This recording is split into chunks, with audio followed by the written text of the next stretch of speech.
It's time now for the best high school sports action from the WBCB Sports Network. Catch the best games from Bucks and Mercer County at WBCBSports.com and our Facebook page. Your home for high school sports is right here at WBCB 1490.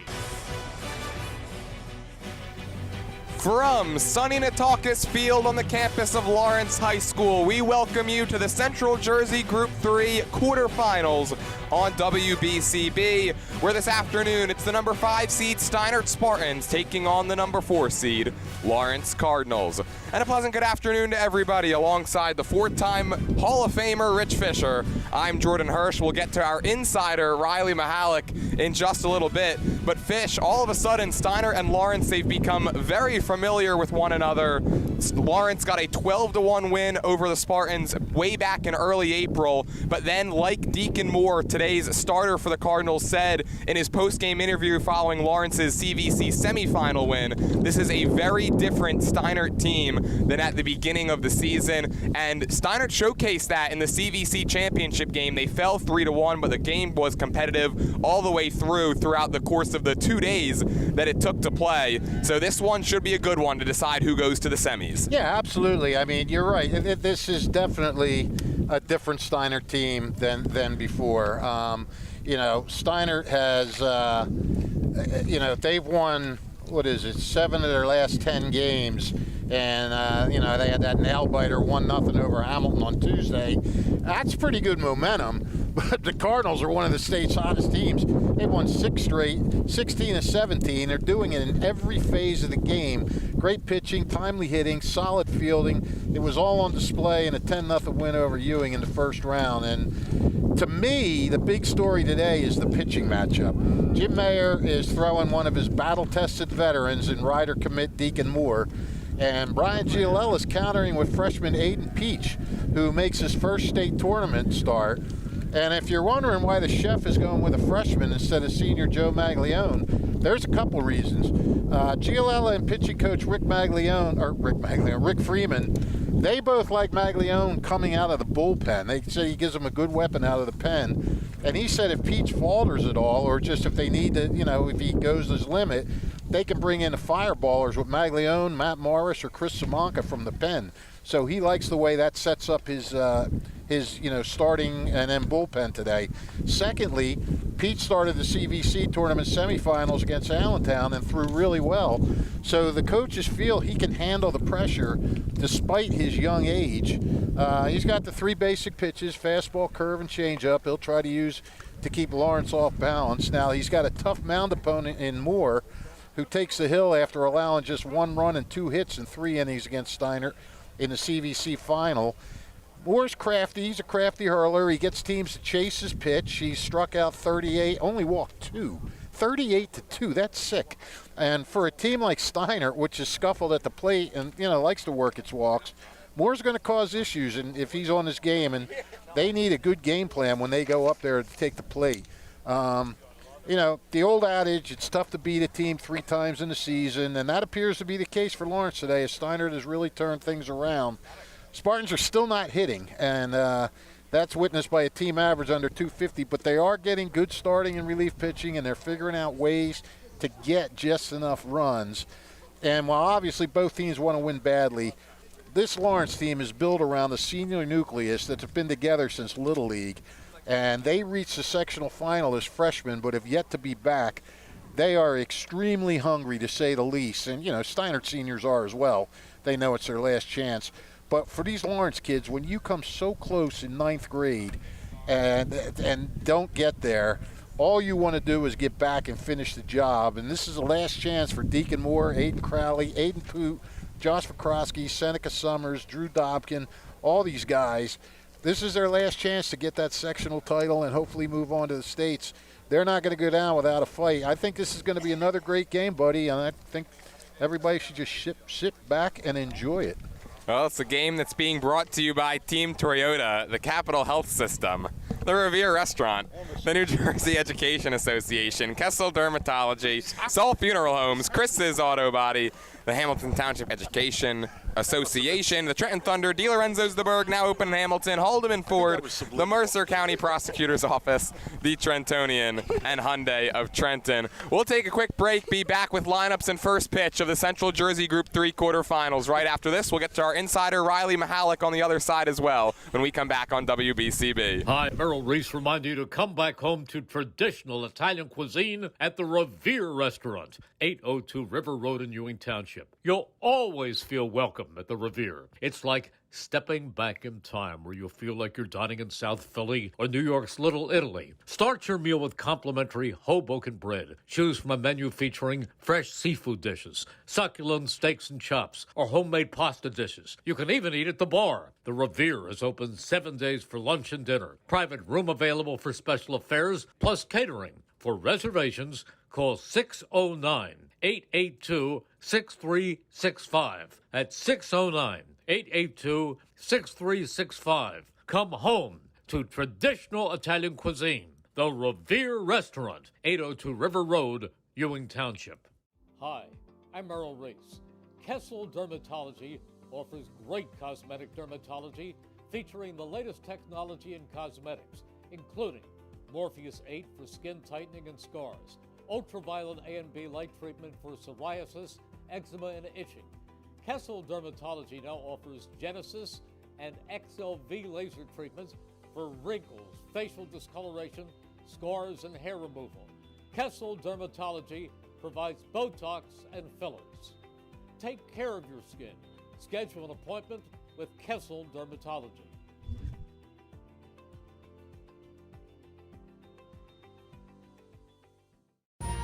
Capital Health's primary care network continues to grow, bringing its extensive option of locations to your neighborhood. Whether you're scheduling a wellness checkup or not feeling well, advanced medicine starts with a Capital Health primary care doctor at locations near you in Mercer, Bucks, and Burlington counties.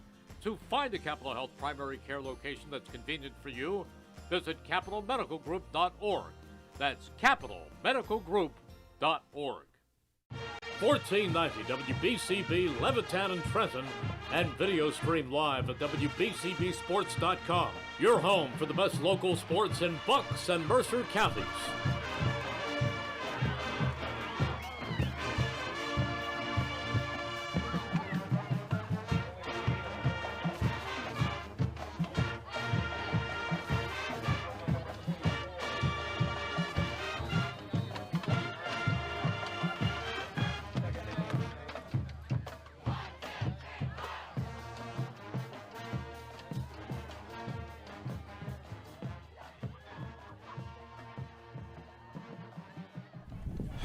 Deacon Moore getting his warm-up tosses in out on the mound as he looks to face this Steinert lineup once again this season. A lineup that looks like this. The center fielder, Dom DeFrancis, leads off, followed by second baseman Stephen Wright, and the catcher is Caden Hurley. Designated hitter Nico Feniello starting in place of Matt Morris, Pat's cleanup. Then it's the left fielder, John Copera, moved up from 9th to 5th this afternoon, followed by third baseman Anthony Prostacimo, and the bottom three are the first baseman Marco Giambrone, right fielder Nick Lepore, and the shortstop J.J. Bacanico hits 9th, taking on Deacon Moore, who, like Fish talked about in the open, we all know the story on him. 38 strikeouts and just those 2 walks this season in 35 1/3 innings pitched.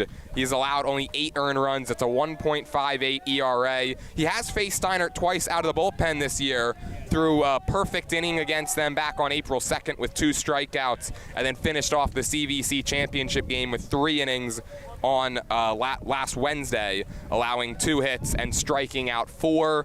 And for Deacon Moore, if you can believe it, this is his first appearance in the Central Jersey Group 3 tournament. Of course, wasn't able to participate last season, recovering from ACL surgery, and his first pitch of the day is outside to DeFrancis. It's a ball and no strikes. First appearance as a pitcher, right? Not correct, as a player, First as a pitcher.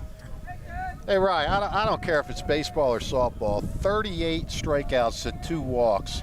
Is that kind of mind-blowing? It 100% is. I was just thinking the same thing. That's an incredible stat line. I mean, I would ask you what you got to do something like that, but nobody ever does it. Only Deacon Moore knows what you got to do something like that. Count 2-0 here on DeFrancis, and he fires in a fastball belt high. It's 2-1. Francis comes in hitting an even 300 on the season for Brian Gialella's squad. Just 1 for 10, though, in his last 4. So you're standing up again today, Jordan, even though you don't have to. He rips this one right to short, and a nice diving play made by Dan Tazi, who gets off his feet to make that play. Well, yeah, you know what? I figured I'd get the blood flowing again, and I'd show you up. Hey, you're not showing me up, but you are getting in my way when you lean over. So you're not showing me up, you're shutting me out. I'll stand back here as Stephen Wright digs in to take his first hacks against Deacon Moore this afternoon. First pitch to right is shot towards deep center. Aiden Poot going back, reaches up and makes the grab. Hard contact so far for Steinert off of Moore, but nothing to show for it. Yeah, a couple of well-hit balls, and like you said, nothing to show for it. How do you feel about that, Ryan? When you a couple of balls are hit hard off you, but their outs are made, you think, uh-oh, I'm in trouble, or I'll get the bad ones out of the way, and you're getting caught. The second option there. I feel like when that's happening, I'm like, you know what? At least I'm getting the outs. If it starts being gappers, stuff like that, then that's when I'm, a little bit more thought into it. But if I'm getting the outs, I'm getting the outs. You got to keep that positive attitude. Exactly. Count here 0-1 on Caden Hurley, who's been one of the hotter Spartans. He's 6 for 17 since the start of the CVC tournament, and he beats one into the ground to short, and this is going to be a nice easy inning for Deacon Moore. Throws single digit in pitches to get through the top of the first and retires the Spartans 1-2-3. Steinert can't score. Lawrence coming up when we come back for the bottom of the first in the Central Jersey Group 3 quarterfinals. New Jersey is home to the best public schools in the nation. And that didn't happen by accident.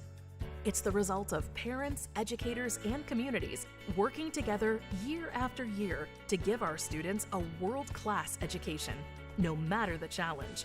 Because parents and educators know that with a shared commitment to our public schools, our children can learn, grow, and thrive.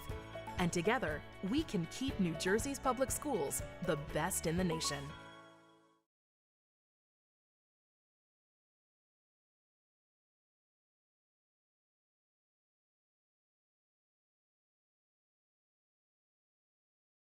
$14.90 WBCB Levittown and Trenton, and video stream live at WBCBSports.com. Your home for the best local sports in Bucks and Mercer counties.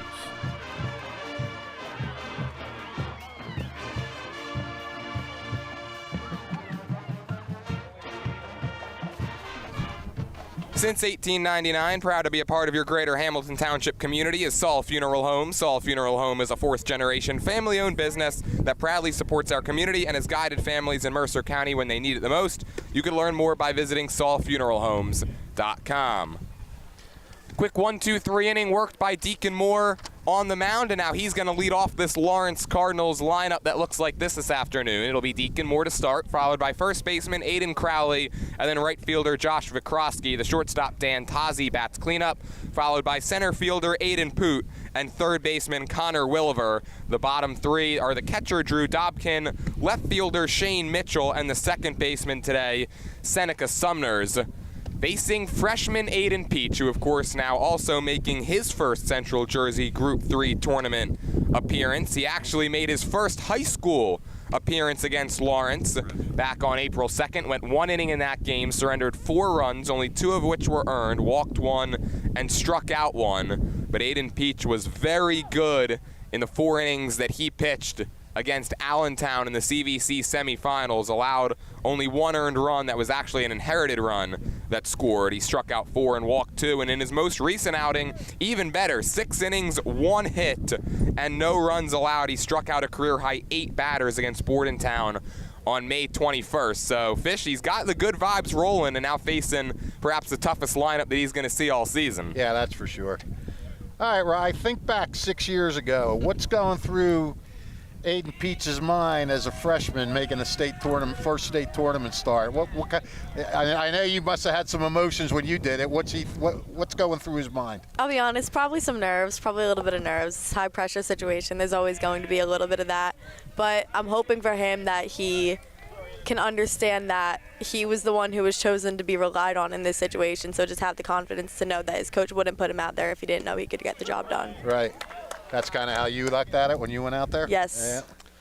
Yeah. They dropped in a first pitch breaking ball to Ryder commit Deacon Moore.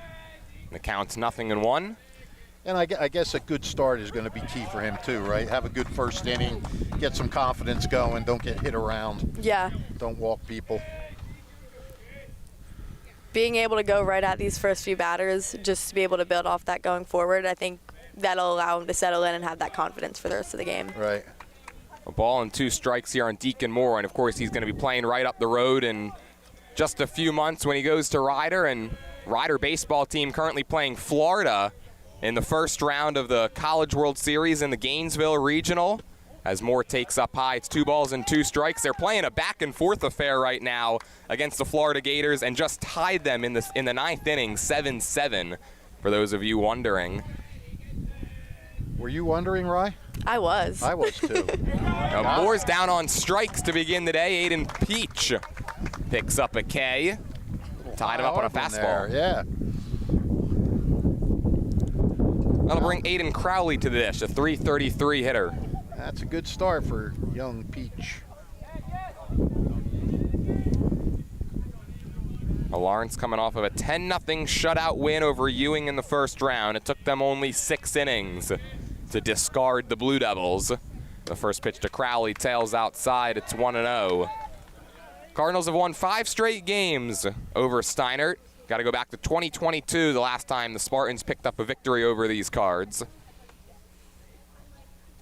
Crowley swings away, drives it to right. Lepore going back. That's well over his head, and it's going to roll all the way into the corner. Crowley has speed. He's going to get to third easily, and it's a 1-out triple for Aiden Crowley. Yeah, well, he had no shot at getting that ball. That ball was kind of sliced down the line and bounced away from him out towards the fence. And yeah, you're right. With Crowley's speed, that was a no doubt about it 3-bagger. He's now reached base safely in 39 of his last 40 games and sets the table for Rowan commit Josh Vikrosky, giving him an opportunity to drive home the first run. Rowan's in the World Series as well. Well, not as well. Ryder's just in a regional, but Rowan is in the Division III World Series.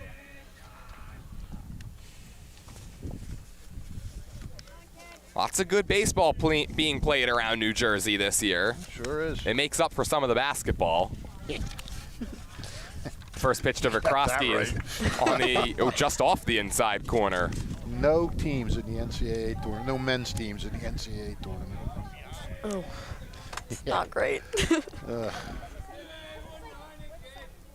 Count 1-0 here on Vikrosky, who was 1 for 4 in the first round against Ewing. That was And he rips it out to right at Nick Lepore, who plays it on a hop. And that's going to allow Aiden Crowley to score easily. An RBI single for Josh Vikrosky as the Cardinals off and running in the quarterfinals. It's 1-0.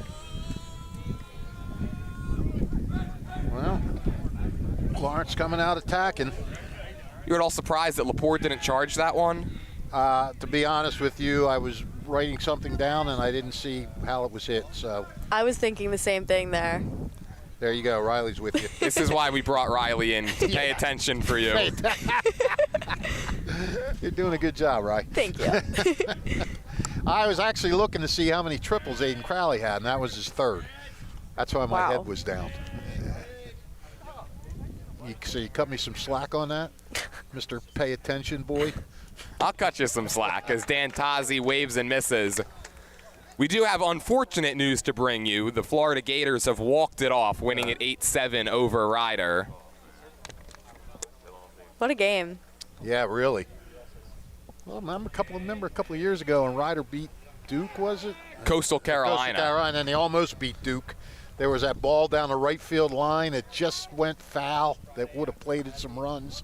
I remember watching that at Killarney's. Notice how I equate things. 0-1 pitch is dribbled in front of the mound. Peach has it and makes a calm throw over to first for the 2nd out. That's just Fish saying that he thinks he should go back to Killarney's then for Ryder's 2nd game this weekend. Well, no, because they lost that game. It was a close. Oh, you were there for the Duke game. The Duke game, yes. Oh, I thought you were there for the Coastal game. No. That was a big out for Peach. I mean, you got Dan Tozzi, one of the hottest hitters on this team all year, and you just gave up a hit, a triple and a single. Get a big out there to sort of get things back on even kilter for you. Aiden Poot lines it out to left, first pitch swinging, and John Copera lays out and brings it in. Wow, and that was just complete reaction. He didn't have much time.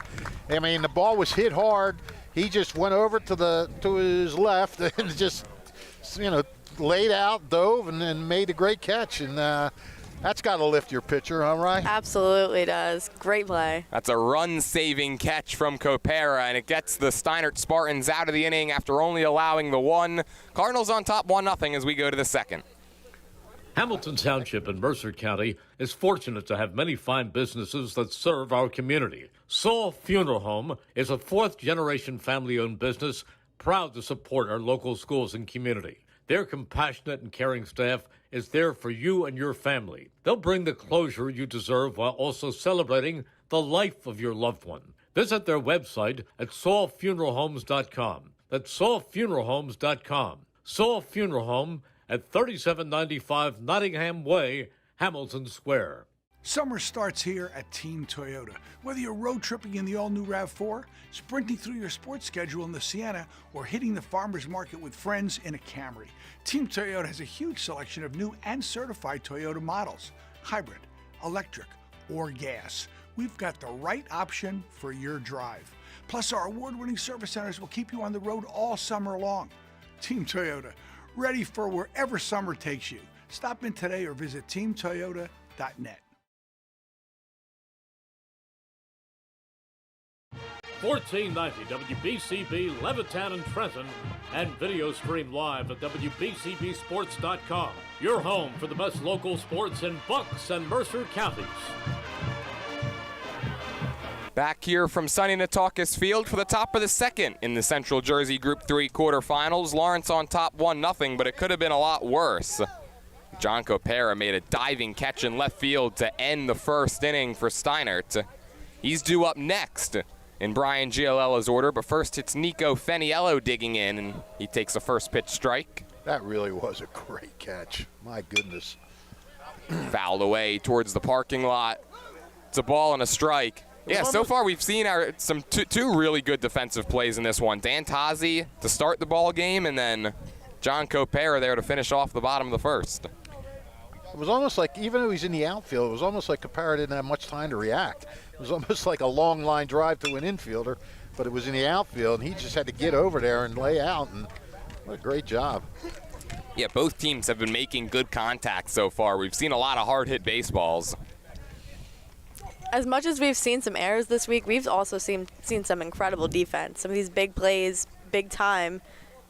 Fun to see. Yeah, it really is, isn't it? Mm-hmm. It's a ground ball to third base for Williver, and he whips it across in time for out number one.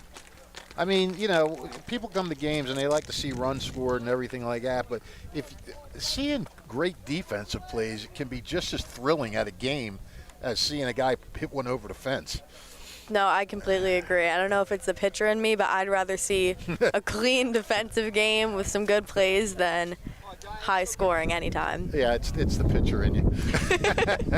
Well, the first pitch here to the aforementioned Copera is perfectly placed by Deacon Moore.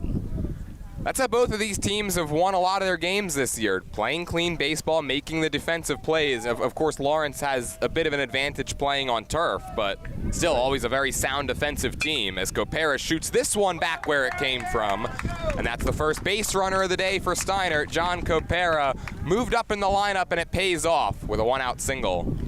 Yeah, second straight hit now for him. The last one he drove in a run. Drove in the only, oh no, he had an at-bat after that. Or did he? I don't know if he did. No, that was his last at-bat. It was in the fifth inning with 2 outs in the first round. It was John Copera's single that squeaked into right. That gave the Spartans their only run of the game, and it was the only run that they needed in their 1-0 win.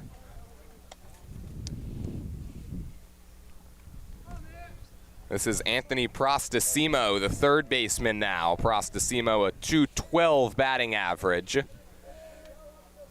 0 for 4 against the Cardinals in 2 games this year, and he swings at the first pitch, bloops it down the right field line, and it's going to drop in foul territory. Well, it looks like the Spartans' game plan is to come out and attack and be aggressive at the plate, because aside from DeFrancis, who took a few pitches, which you want to do as a leadoff guy, these guys have been swinging early in the count or on the first pitch, and when a guy's only walked 2 people, that's almost what you have to do. That's what I was just about to say. When you know he has that few walks, you know he's coming right into the zone, so you have to go at those good pitches early in the count. Yep. Prostasimo rips this one towards right center. Poot on the run, and that's going to split the gap. Good read by Copera. He's going to go first to third, and the Spartans have runners on the corners with only 1 man down. Back-to-back singles for Steinert.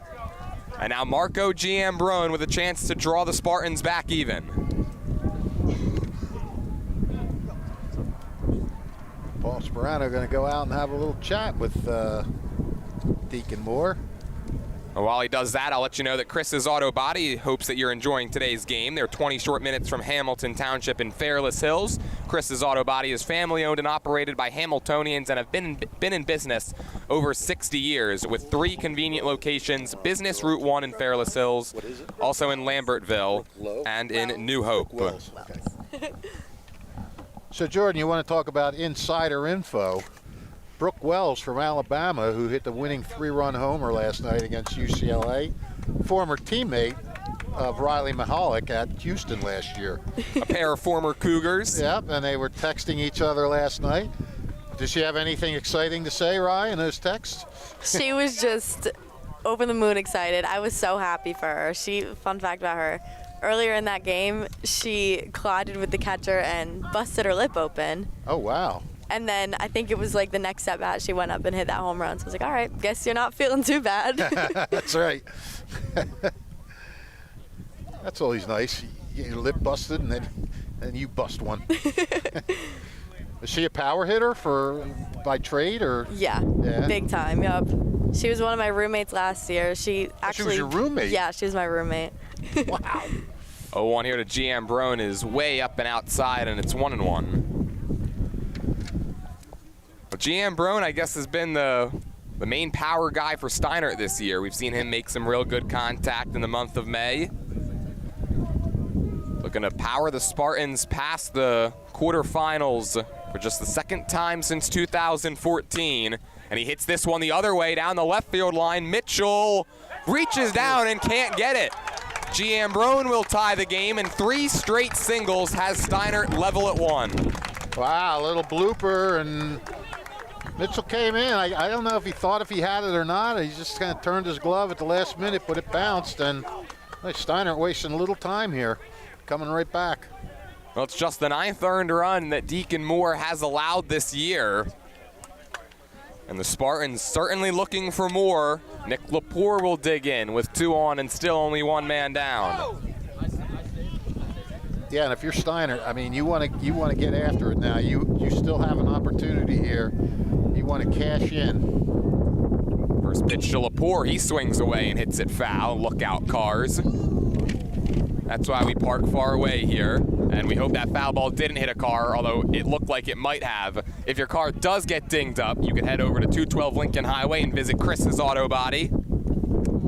I thought we park far away here because they make us. Well, that too. 0-1 pitch from Moore. Grounded foul. Oh, Brian Giollella's got to come up with that one. He ranged over in the third base coach's box and just booted it. Well, he is the chef. He's probably eating a little too much.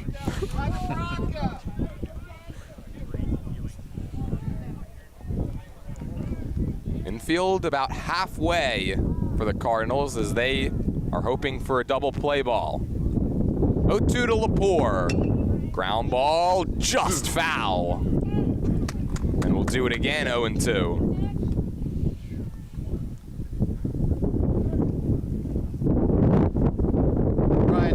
Whenever I text him to see who the starter is, he always throws out some little clever name for me instead of the real name. I said, who's starting today? And he said, Fuzzy Nectarine. He's a wordsmith. 0-2 pitch again. Fly ball center field. Poot going over. He's not going to get it, and it's going to roll for a while. 1 run will score. Getting the wave is GM Brown. He steams around third. Speeding into third is Nick Lepore. 4 straight hits, 3 straight runs. 3-1 Steinert in the second. Wow, we are not used to seeing this against Deacon Moore. And Steinert is coming out, and they're taking their rips.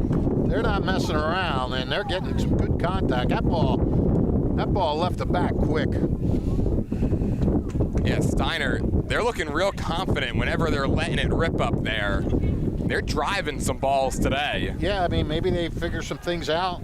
You know, he pitched well against them in the CVCs, but maybe they picked a few things up. Here's J.J. Bocanica with the infield in, and he gets his tower buzzed. Look, Spartans have already scored more runs in this inning than they had in their first 2 games against Lawrence this season, and now Jimmy Mayer is going to trot out to the mound. Deacon Moore just not his usual self so far. No, I don't know. Jimmy Mayer, I don't know if this means he's taking the ball. Wow, and that'll be it. So yeah.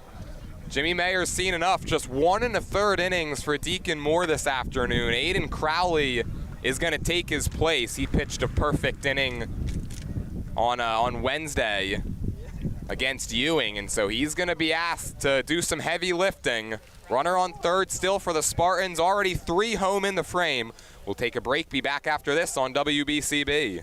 Hi, Merrill Reese remind you to come back home to traditional Italian cuisine at the Revere Restaurant, 802 River Road in Ewing Township. You'll always feel welcome at the Revere. It's like stepping back in time where you'll feel like you're dining in South Philly or New York's Little Italy. Start your meal with complimentary Hoboken bread. Choose from a menu featuring fresh seafood dishes, succulent steaks and chops, or homemade pasta dishes. You can even eat at the bar. The Revere is open 7 days for lunch and dinner. Private room available for special affairs, plus catering. For reservations, call 609-882-6365. That's 609-882-6365. Come home to traditional Italian cuisine. The Revere Restaurant, 802 River Road, Ewing Township. Capital Health's primary care network continues to grow, bringing its extensive option of locations to your neighborhood. Whether you're scheduling a wellness checkup or not feeling well, advanced medicine starts with a Capital Health primary care doctor at locations near you in Mercer, Bucks, and Burlington counties. To find a Capital Health primary care location that's convenient for you, visit capitalmedicalgroup.org. That's capitalmedicalgroup.org.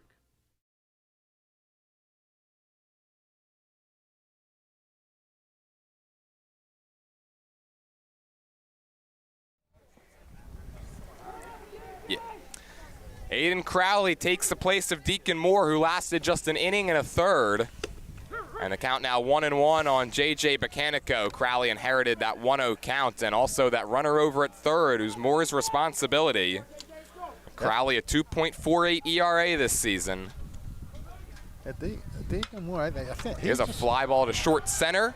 Poot comes on, makes the grab, and just drawing the throw is Lepore. Looked like he was just getting the ball up a little bit. It was kind of up in the zone and right where Steinert could see it, and really made good contact. The lineup will turn over now for Dom DeFrancis. I think sometimes when you see an offense coming out being so aggressive, swinging out all those pitches, you have a little bit more room to play around the zone a little bit. So just something to recognize for next time. Just being able to play around with the zone, expand it a little bit more, because you know they're going to swing at it. So being able to expand from that. Right. So what you're saying is maybe throw a ball or two early in the count and see if they'll chase. Yes. Yeah. 1-0 from Crowley is in the dirt. It's 2 balls and no strikes. Well, Dom DeFrancis, a prime opportunity to drive in a run, something he hasn't done since May the 6th. 9 straight games without an RBI for DeFrancis, which is the longest streak of his career. In a hitter's count ahead, 2 balls, no strikes. And watches that one sail low. It's 3-0. That ball picked out of the dirt. You can't say dirt here. Picked out of the turf.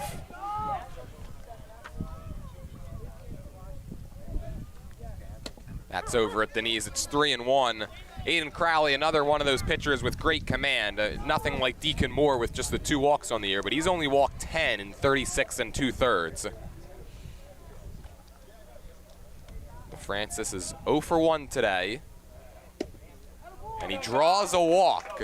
So he's aboard, and that'll bring up Stephen Wright. And maybe that was a bit of a pitch around with the open base and the right-hander in the on-deck circle. Could be. Actually, I'm going to go out and say, agree with you and say it was. What do you think, Ry? Make it unanimous? Yeah. Jordan likes that when we make it unanimous.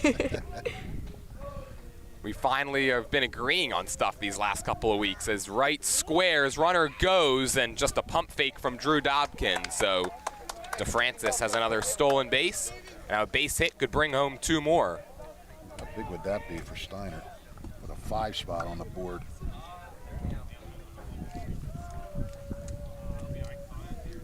The 1-0 to Wright. He takes a fastball, and it's a called strike. Got a long way to go in this one, but you know, I think Brian Giolella, this may be you may see 2, 3, 4 pitchers for Steinert today.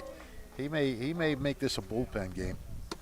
1-1 is down and away, 2 balls and a strike. I mean, you got 1, 2, 3, 4. You got 4 more days until they play again. They don't play again until Wednesday. Yeah, winner of this game gets the winner of Northern Burlington and Burlington Township. The 2-1. Wright pops it up. Foul territory over his Williver. He's got room, and he makes the grab. So the damage is mitigated by Aiden Crowley, but 3 do cross the plate.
Aiden Peach is getting his warm-up tosses in here in the 3rd after his offense spotted him 3 runs there, or here in the bottom of the 2nd rather. His offense spotted him 3 runs in the top of the 2nd. He's going to face Connor Williver, Drew Dobkin, and Shane Mitchell. As now Lawrence looks to strike back, trailing for the first time in this tournament. I'll let you know the teachers of the Hamilton Township Education Association would like to take this opportunity to congratulate all graduating seniors of our schools. We're very proud of you and wish you the best of luck in the future. And just around the corner is another summer filled with Trenton Thunder baseball. What is it now, Fish? Just 4 days till opening day? 3 days? If you say so. Well, full and half season ticket memberships as well as multi-game packs are on sale now for the 2026 season. I'm in state tournament mode right now, Jordan. You haven't switched over to Thunder baseball mode yet? No. Well, your cat-like reflexes just like saved that? the reads as they try to blow away from me.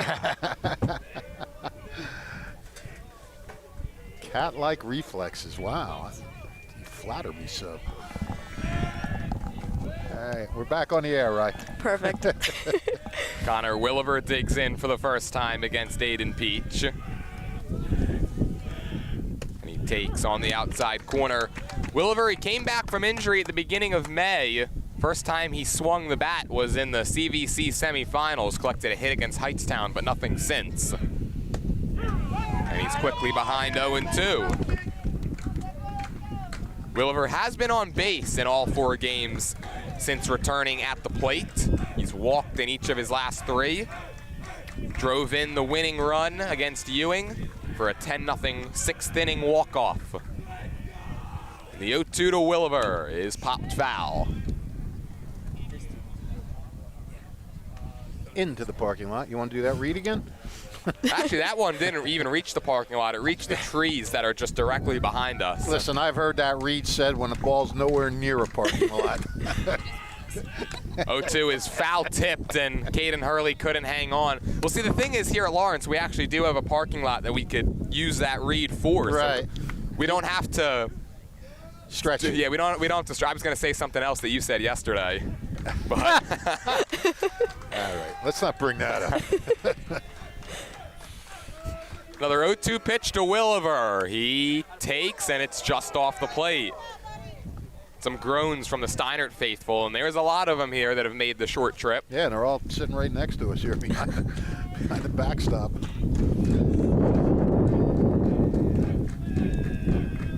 The 1-2 to the man dubbed C. Will. Ground ball to shortstop. Bacanico's got it, shuffles the feet, and it's dug out at first base by G. Ambrone for out number 1. Nice pick by G. Ambrone.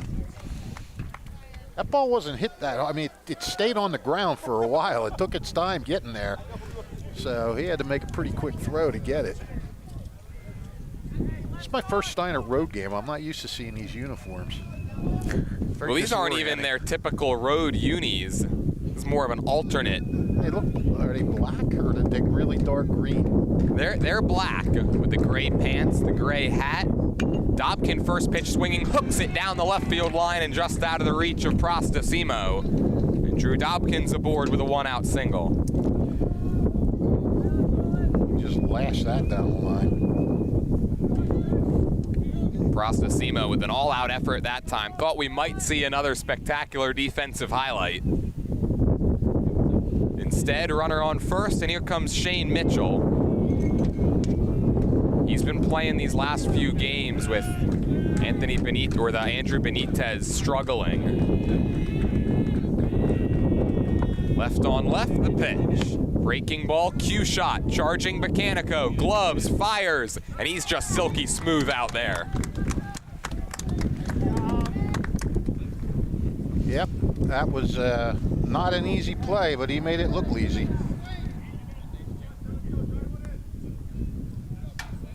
Well, J.J. Bacanico, already a great defensive shortstop, and you got to believe that he was salivating, thinking about playing on this turf field coming into today. Yeah. Did you like playing on the turf, Rye? Sometimes. It depends. I definitely like dirt more. I've never been a huge turf fan, but I like the turf here. It's nice. Are many of the surfaces in college turf, or are they mostly grass and dirt? No, mostly grass and dirt. This is Seneca Sumner, the 9-hole hitter, and he takes a first pitch. So your conference went 1-1 last night, right? Yes. Alabama up, Arkansas down. A 1 from Peach, pop fly, off of first. Giambrone doesn't see it, and going into a slide, making the catch is Stephen Wright. He located that baseball, and he does provide another highlight for Steinert in the field. Wow. What a play. I mean, this has got to give Aiden Peach a big lift, I would think. Absolutely. Yeah, his defense is showing up and showing out, and we'll go to the third. Steinert now looking to build on a 3-1 lead. New Jersey is home to the best public schools in the nation. And that didn't happen by accident. It's the result of parents, educators, and communities working together year after year to give our students a world-class education, no matter the challenge. Because parents and educators know that with a shared commitment to our public schools, our children can learn, grow, and thrive. And together, we can keep New Jersey's public schools the best in the nation. Hi, I'm Merrill Reese. Most people diagnosed with skin cancer are not even aware of their cancer. It's important to get a complete skin checkup. Kessel Dermatology offers a vast array of surgical procedures, including Mohs surgery, plus other non-surgical options. Take care of your skin. Schedule an appointment with Kessel Dermatology.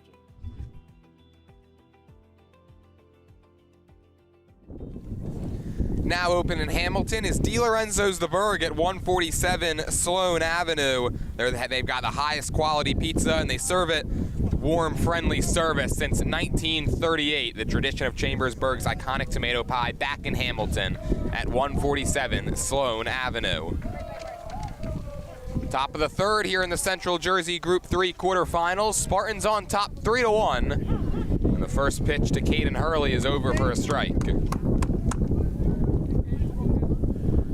Riley and I are depending on you to make all the calls on the balls down the first baseline. You're in our way. Glad you said something, because Yeah. Well, don't worry. I've got eyes on everything. Good. That's good. 1-1 from Crowley. Man, he just blew it by him. That one had a little extra zip. You talk about a late swing. Crowley got the last two outs of the second. Stranded a runner at third and delivers high, and he's got that fastball juiced up right now. Steinert sent 8 men to the plate last inning. That one's just off the plate away, so some good takes by Hurley, and he's got the count full. Hurley 2 for 9 in the Central Jersey Group 3 tournament for his career. And he takes down low ball 4. He saw some tough pitches, and he works out a leadoff walk. Yeah, that was a nice at-bat. Leadoff runner again. Second straight inning now for the Spartans. Well, it brings up Nico Faniello getting a rare start today against a CVC team. He had grounded out to begin the second inning, which snapped a streak of 5 straight at-bats with a base hit for him. He's getting the sign right now from Brian Giolella, which I'm sure if we were to all guess, it's going to be a bunt signal. Yeah, I would think. yeah. He's one of their better hitters, but still. Yeah, what do you think, right? You're up 2. Why not try to get an extra run, right? Yeah. We shall see. Alan Elliott is the courtesy runner, and he gets a check. Oh, yeah. Let's go, Nick. That is Deacon Moore, by the way, over there at first base. So it was just a clean swap from Crowley and Moore. The pitch is bunted as the runner was going. Moore makes the grab, and he's going to fire back to first. Seneca Sumner's there for the double play. Well, and that's the kind of play that can give your team some momentum. Yeah. You know, I mean, Steiner made a great defensive play, and then they got a leadoff walk, and things were trending their way, and then all of a sudden, a bunt and a great play. Great play to turn around and make that throw to first. A little surprised they had Elliott going there. If you were going to bunt anyways, it would have taken a real bad bunt, I think, for them to get the out at second had he not been going. Yeah. Well. 0-1 now to John Copera, and he looks at it, and it's a called strike. Copera started the rally last inning. His single sparked a stretch of 4 straight hits. He reaches out, pokes this one to right for a base hit. John Copera just getting bat on baseball right now, Yeah, and he's 2 for 2. Going the opposite way.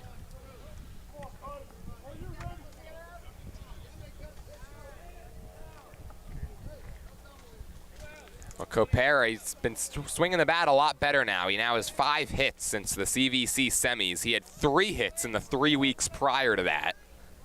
And he's aboard for Anthony Prostacimo.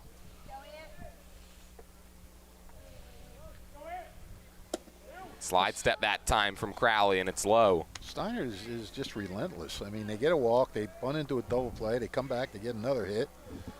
I mean, they are definitely not the same team they were the first time they played Lawrence, for sure.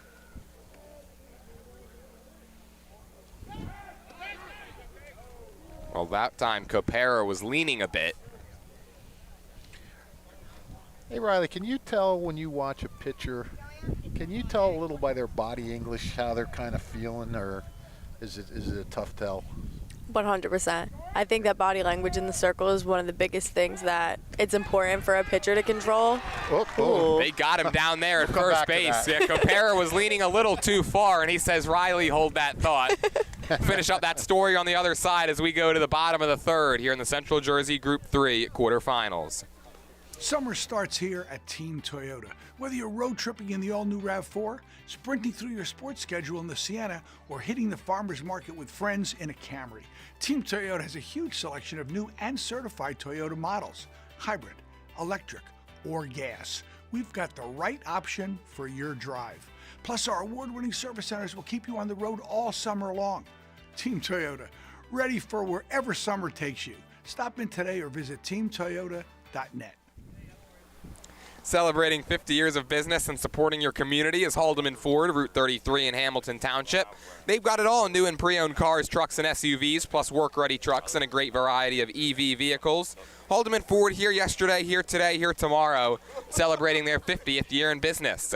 Today's game is brought to you as a public service by the Mercer County Prosecutor's Office. May is Mental Health Awareness Month, a chance to stand with your community and show that nobody struggles alone. For more information, you could visit mercercountyprosecutor.com. Don't forget, if you miss any of today's action, you could read all about it in tomorrow's edition of the Trentonian. For your complete local and national news 7 days a week, it's the Trentonian or online at trentonian.com. The only newspaper serving Bucks, Burlington, and Mercer County 7 days a week. It's the Trentonian. And there's over 1,400 tariff-free cars ready to go at Hyundai of Trenton, 1655 North Olden Avenue in Ewing Township. They've got Hyundai Konas, Palisades, Tucsons, Santa Fe's, and Elantras, all priced for immediate sale. Nobody has the selection or special pricing that Hyundai of Trenton has. Again, located at 1655 North Olden Avenue in Ewing Township. So, right, let's go back to that point you were making. Body English in this. You said in the circle, but I guess it could be in the circle or on the mound. It could be a tell, can it? Yeah, absolutely. I think that when you're a pitcher, one of the sometimes hardest parts of your job is to just be able to keep your cool when things aren't going the best around you. And you just need to be able to keep your composure through that, because the second that another team is able to pick that you're in your head or you're frustrated about what's going on, they can take advantage of that to the fullest. So if you're able to remain confident, remain cool, that's going to be intimidating in itself. And even if you're not, even if you say you are churning and you're a little nervous, I guess the big thing, don't show it, right? Don't let anybody see it, because then they're really going to exploit it, I would think. Yeah, absolutely. And even for yourself, like being able to keep that cool and stay confident, that take out the other team, but that'll give you that extra motivation if you're able to just hide those nerves. Yeah. Well, Riley, as Deacon Moore digs in, I want to pose another question to you, because, of course, you got your fair share of at-bats as well. Deacon, of course, struggling on the mound, not like him this afternoon, not like himself out there. How does a guy like that now have to try to just put it behind him and focus on the task at hand and try to help Lawrence complete this comeback? You just want to do any job that you can to help your team. You know, even though you guys got down, it might not have been your best day pitching. Just being able to do a job to help this team find some momentum and get on base, find a way to make something happen. Even if it's just a great at-bat, you know, even just that alone can be helping to give momentum back to your team. And I would think, I mean, he has the luxury of being taken out as a pitcher but still being able to bat. If you're a pitcher not batting, all you can do is go in the dugout and sit there. At least now you can still try to do something to make up for a tough day on the mound, right? Right. Which is gives you a little more oomph, I guess. Right. 0-2 to Moore, a slide step from Peach, and he just misses. That was close. Yeah. Well, we know Deacon Moore, despite the tough outing on the mound, he's a guy you could really produce at the plate. Yep. Deacon Moore this season, 33 hits. He's 2 behind Nick Cagle for the program record, at least going back to 2011. And the 1-2 is outside, and he's worked the count even.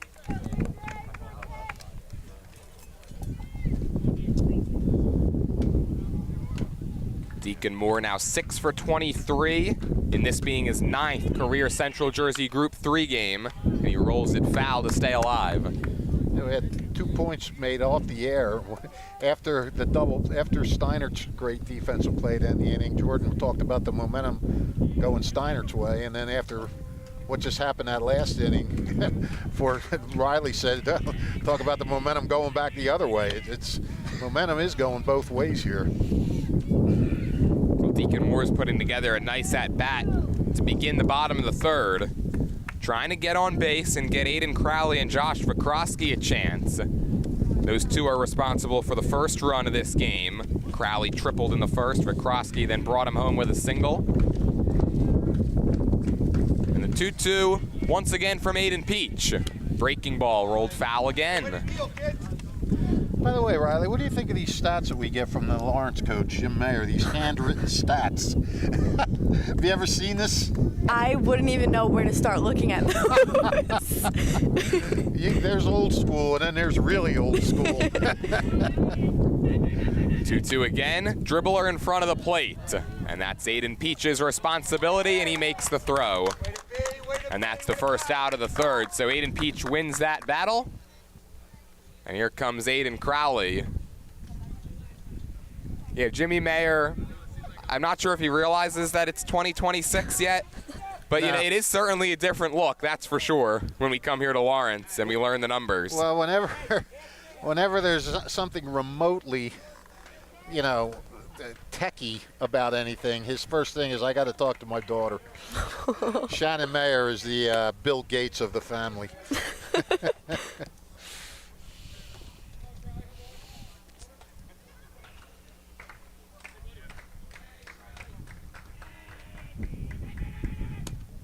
2 balls and no strikes here on Aiden Crowley. He's now scored a run in 9 of his last 11 games. He's a 3-for-7 career hitter against Steinert. And how about this? He's leading the CVC in walks this year with 23. He's ahead, 2 balls and no strikes on Peach. And Aiden Peach delivers a fastball in the outside corner. Boy, just a gorgeous day out here at Lawrence, I'll tell you that much. We've had great weather this week, which is not always the case in these tournament games. You get some of these games that are gray and sometimes a little cool. Yeah, it feels like every year we always have to deal with some games getting moved around, pushed back, moved up, and that hasn't been the case this season. Knock on wood, pal. You can't blame me for this one. You started the weather conversation. But I just said we've had some great weather. Uh-oh. Just knock on wood, make us all happy. Right by the 2 trucks. I'll knock on Gus's head. How about that? That's even better. Our cameraman, Gus the Bus Barber, today helping us out, getting some great shots. One hopper out to short. J.J. Bacanico's got it, and G. Ambrone couldn't dig it out over there at first. Not used to seeing that. G. Ambrone usually picks every one that goes in the dirt, or bounces, I should say, hops. I guess you got to give an E6 there, huh? Yeah, a bit of a low throw from Bacanico. We saw him handle the one hopper against Hamilton West in the first round, but not as fortunate right there, and so Crowley's aboard for Josh Vikrosky. Oh, and that's tough for Peach. I mean, he was looking at getting 2 quick outs here again. Now he's got a man on he's got to worry about, and a tough hitter. A throw over to first. Aiden Peach is a lefty. Not as good of a pickoff move as Frankie Mazzella, but he can still keep the running game tamed. Well, that's a freshman as opposed to a senior. He'll have time to work on that move. Vikrosky a wave and a miss. He's got that slider working to these lefties. Got Deacon Moore to flail at one, and Vikrosky right there.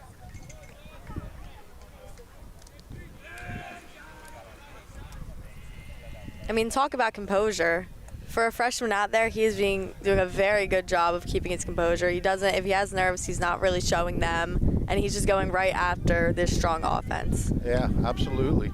Yeah, that's something that me and Gus talked about a lot during the CVC semifinals when he got the start there, went 4 innings and allowed only the 1 run against Allentown, and me and him were just really impressed with how he looked out there on the mound. And now 2 balls and 1 strike, the count on Vikrosky.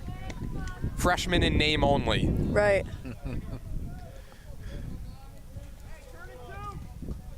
I mean, when I went to school, when we were freshmen, we weren't even in high school. We went grade 7, 8, 9. I couldn't even imagine a 9th grader pitching against seniors in the state tournament game.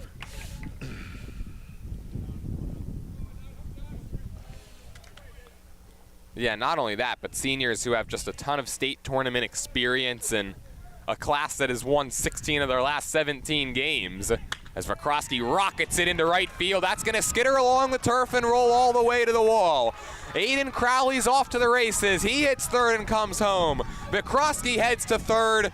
He's going to be in there with an RBI triple, and those two just return the favor. First inning, it was Crowley's triple, then Vikrosky's single. Yep. And in this inning, Crowley reaches first, and Vikrosky drives him home with a three-bagger to make it 3-2. Josh Vikrosky having a big game so far.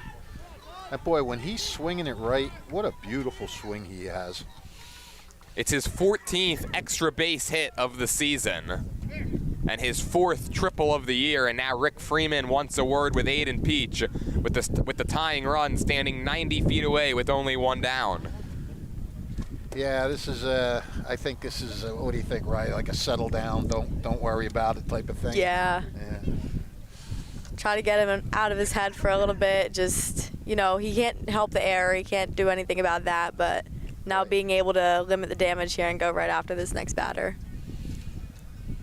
I'll let you know that the Hamilton Township Division of Health offers a variety of free services to keep you and your community healthy. It's important for everybody to stay up to date on recommended vaccines, whether you or a loved one needs an annual flu shot, COVID-19 vaccine, or a pneumonia shot. Hamilton's Division of Health is ready to help. You can learn more by visiting hamiltonnj.com/health. So all of a sudden now it's Lawrence looking for the equalizer, and it's Dan Tazi standing in. One of the main power threats in this Lawrence order. He's got 3 long balls this season, and he's played very well against Steinert as a member of the Cardinals. He got Tazi on a little nubber back to the mound his first time up. This time he looks at it, and it's outside. First pitch ball, it's 1-0. Dan Tazi's hit in 4 straight games. He's been on base in 12 in a row. He's 4 for 8 against Steinert this season with Lawrence, and when he was at Hamilton West, he went 0 for 9 in the rivalry against the Spartans. You talk about intimidating look at 3 and 4 in a lineup between Vikrosky and Tazi. You're talking about 2 tall, lean, well-built guys. They just look intimidating up at the plate. And one from the left and one from the right. 2-0, down and away, 3-0. Task doesn't get much easier with the man on deck. That's Aiden Poot. Yeah, Poot was robbed of a hit his first time by a great play by John Capara. Saved a run.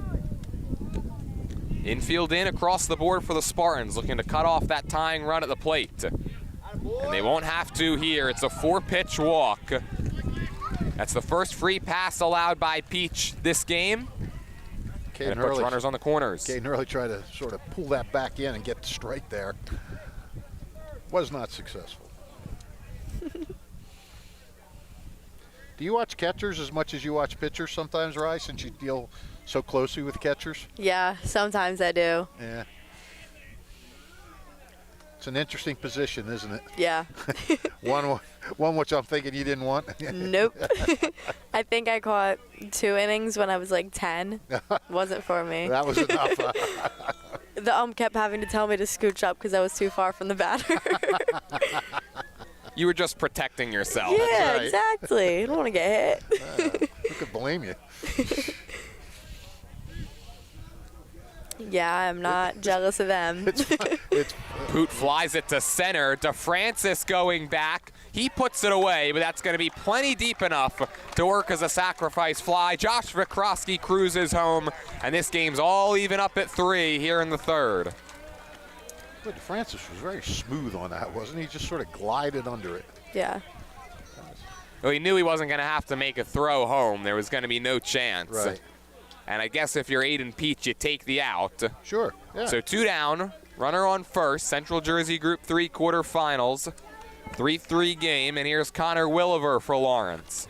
You know what's funny, Riley? It was 2 innings out of your life, and you still remember it. You remember the ump telling you to scooch up and everything else. So it was a memorable experience, It was if anything. memorable. even threw a runner out. No, you didn't. Did you really? I'm so serious. I did. Wow. Good thing you moved up on the plate. Might have been too far to make the throw. I think she was still in third. I don't really know why she was doing that. A runner goes. Here's a chance for Hurley. Looking like a prime Riley Mahalik behind home plate. What a throw that time from Hurley to end the inning. We'll head to the fourth in a 3-3 game in the Central Jersey Group 3 quarterfinals. That was good. I'm Earl Reese. Kessel Dermatology is the place for all general dermatology needs. For acne, rosacea, eczema, psoriasis, hives, warts, and other growths. They have a friendly and courteous staff, and they can usually offer appointments within 24 hours for emergencies. Take care of your skin. Schedule an appointment with Kessel Dermatology.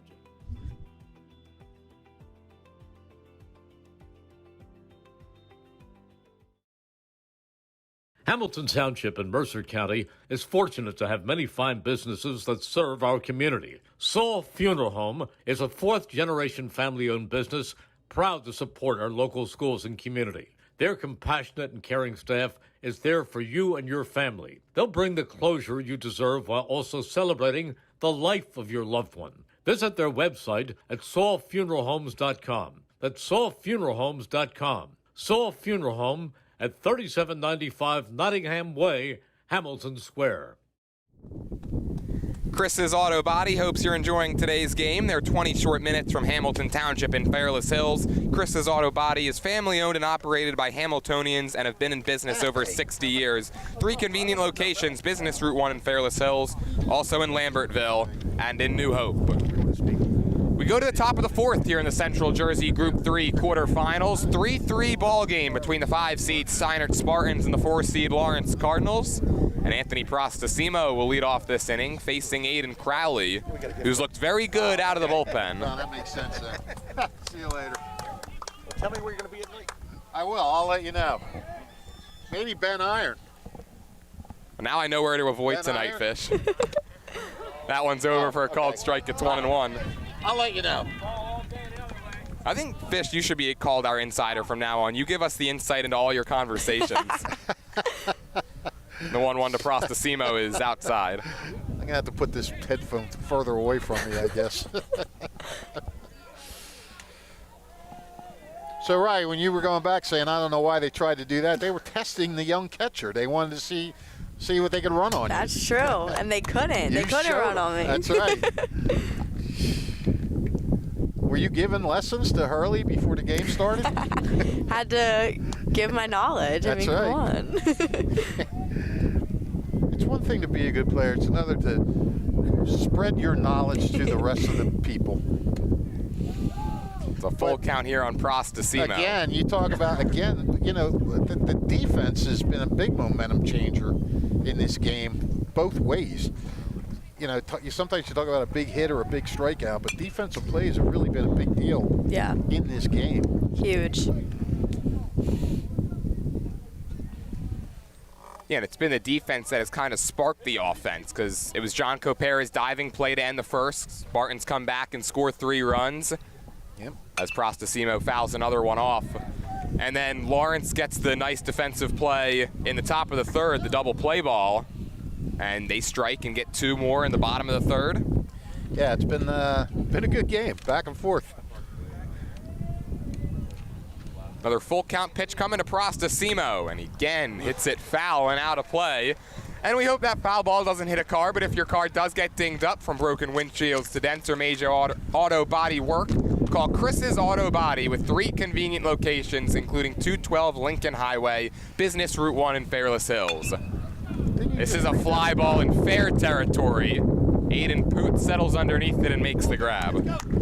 I know you just read that spot, but I guess with the ball going to the parking lot, you had to read it again, huh? Yeah, it's a shame we don't get to read it on every foul ball. Well, maybe it's a good thing. It would drive Fish crazy if we did. Starting to get nervous. I'm parked over there. Yeah, right. Well, if your car does get dinged, you know where to take it. 212 Lincoln Highway. If you don't know, you're not listening. Fish doesn't know. Chris's Auto Body. Oh, he was listening. I know who these people are. Their son played Little League. He was his dad was the Little League manager for Nottingham.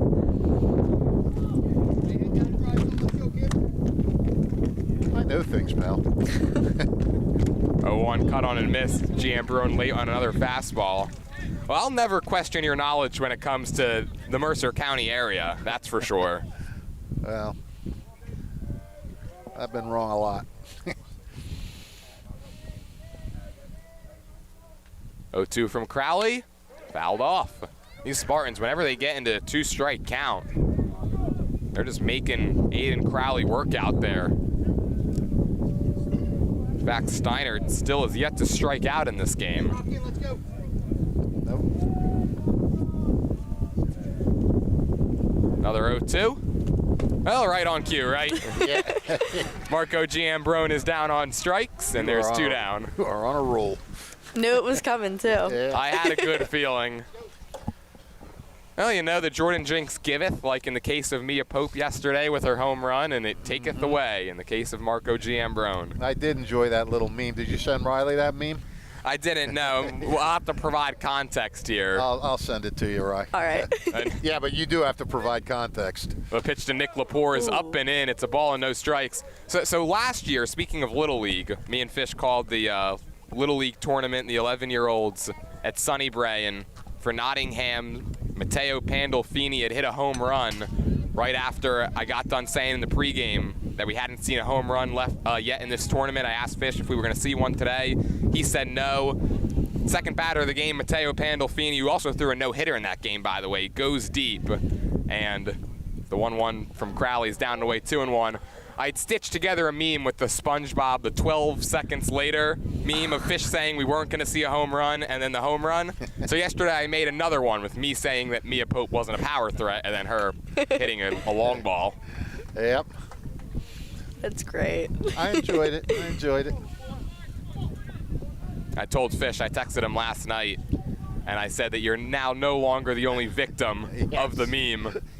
The 2-2 pitch is outside, 3 balls and 2 strikes. And then Fish didn't respond to me until this morning. So yeah, I didn't we don't know what he was doing between last night and this morning, but apparently it was more important than responding to his play-by-play guy.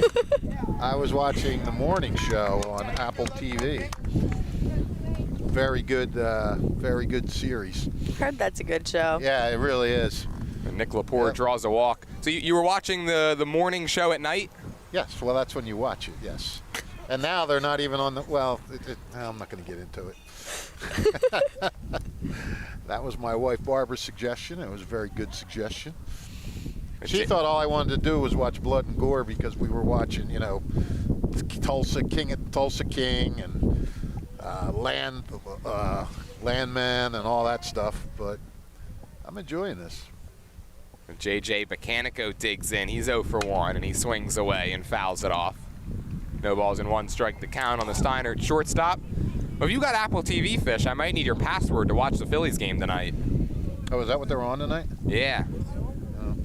Gus is wondering, were there an Apple TV Plus? You have to call your buddy Barb for that. She's got all the streaming services. Gus is voicing his displeasure over at the camera station. Streaming. Well, you know, you could always listen to the game on WBCB 1490 AM tonight. That's right. One of our engineers is pulling the late shift. As Bacanico fists it into center, that's going to drop. Well, just his 6th hit of the season, J.J. Bacanico fights one off and bloops it in front of Aiden Poot. A little 2-out rally here by the Spartans. 2 quick outs and then a walk and a single, and Don DeFrancis now with a chance to give his team the lead again. And here comes pitching coach Paul Sperano out to have a chat with Aiden Crowley. And while he does that, I'll let you know the teachers of the Hamilton Township Education Association would like to take this opportunity to congratulate all graduating seniors of our schools. We're very proud of you and wish you the best of luck in the future. This message brought to you by the Hamilton Township Education Association, supporting our students from 1st grade to graduation. Just around the corner is another summer filled with Trenton Thunder baseball. Full and half-season ticket memberships as well as multi-game packs are on sale now for the 2026 season. This it's a big situation here. I mean, Lawrence just scored twice to tie this game. And, you know, we talk about it all the time. You want to have that shutdown inning, and you want to keep Steinert down and keep this tie game. Dom DeFrancis has a chance to put his team back up now. Aiden Crowley job to try to short-circuit this little rally. Francis today is 0 for 1 with a walk. Crowley got the first 2 outs rather quickly, but a walk to Nick Lepore and a single by J.J. Bricannico sets up Dom DeFrancis with a base hit into left. Lepore's coming around third, and then he gets the late stop sign. And a good job by Aiden Crowley to back up that throw. Great job by Aiden Crowley. That ball was airmailed well over Dobkin's head, and Crowley just came in and it almost looked like a wide receiver coming over and just grabbing the pass. And that saved the run because he could have come home on that. Actually, if Giolella had sent him, he probably would have scored with the overthrow. Although, I don't know, maybe Crowley might have had a chance to throw back. I'm not sure, but I don't know. He's in trouble. Here's Stephen Wright with the bases loaded, and it's a first pitch breaking ball outside. Well, I don't know what would have happened if they had sent him with that overthrow, but I'll tell you what, if the throw was on line, Lepore was going to be out by about 20 feet. Yeah, well, the chef knew that. That's why he didn't send him. You can't predict an overthrow. 2 balls and no strikes, and Aiden Crowley needs to find his command.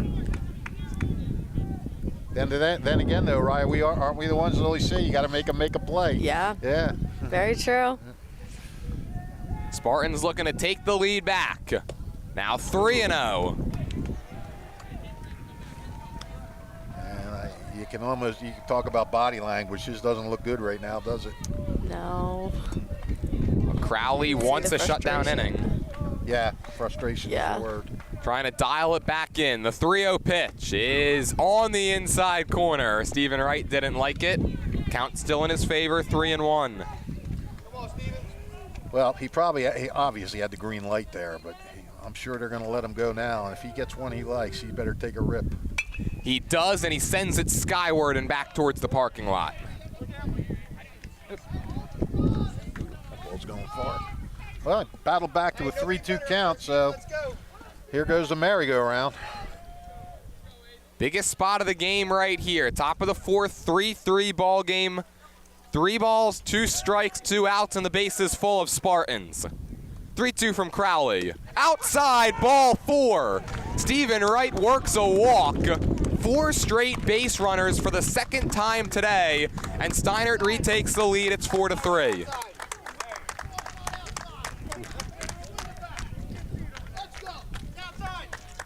Jimmy Mayer not happy about it over in the Lawrence dugout. I thought that ball looked pretty clearly outside. Yeah. The base is still loaded now, and it's Caden Hurley the batter. Now, right, we've been asking you about all these different situations. How about when you get 2 outs, 2 quick outs, and then give up runs on something like that? That's got to be irritating. You really got to start battling back now, huh? Yeah, that's honestly one of the most frustrating things is to be able to go in, you get those 2 outs, and then for this situation, that's really all I have to say about that. It is very frustrating. Yeah. Well, it's 1-1 the count now on Caden Hurley. He's 0 for 1 with a walk, and it was his defensive play, throwing out the runner at second base, that ended the last half inning and now set up this Steinert rally. Beaten into the ground, going to be a tough play. Off the mound is Crowley, throws to first in time. Smooth moves from Aiden Crowley along the third base line. He limits the damage. Steinert goes on top 4-3, but Crowley makes a big-time defensive play to keep it right there. And now the Cardinals bats will go back to work, trailing by 1 as we go to the bottom of the 4th here in the Central Jersey Group 3 quarterfinals. Capital Health's primary care network continues to grow, bringing its extensive option of locations to your neighborhood. Whether you're scheduling a wellness checkup or not feeling well, advanced medicine starts with a Capital Health primary care doctor at locations near you in Mercer, Bucks, and Burlington counties. To find a Capital Health primary care location that's convenient for you, visit capitalmedicalgroup.org. That's capitalmedicalgroup.org. Summer starts here at Team Toyota. Whether you're road tripping in the all-new RAV4, sprinting through your sports schedule in the Sienna, or hitting the farmer's market with friends in a Camry, Team Toyota has a huge selection of new and certified Toyota models, hybrid, electric, or gas. We've got the right option for your drive. Plus, our award-winning service centers will keep you on the road all summer long. Team Toyota, ready for wherever summer takes you. Stop in today or visit teamtoyota.net.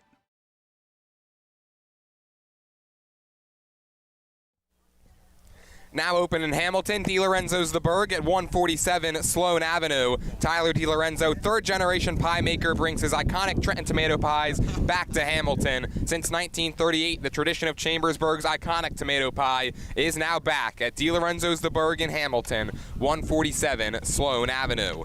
And celebrating 50 years of business and supporting your community is Haldeman Ford, Route 33 in Hamilton Township. They've got it all new and pre-owned cars, trucks, and SUVs, plus work-ready trucks and a great variety of EV vehicles. Haldeman Ford here yesterday, here today, here tomorrow, celebrating their 50th year in business. Well, Lawrence once again has to battle back. Yeah, they trail for the second time today. It was Stephen Wright's bases loaded, 2-out, 2-strike walk that gave Steinert the lead back in the top of the fourth. And now Connor Williver set to lead it off for the Cardinals in their half of the frame.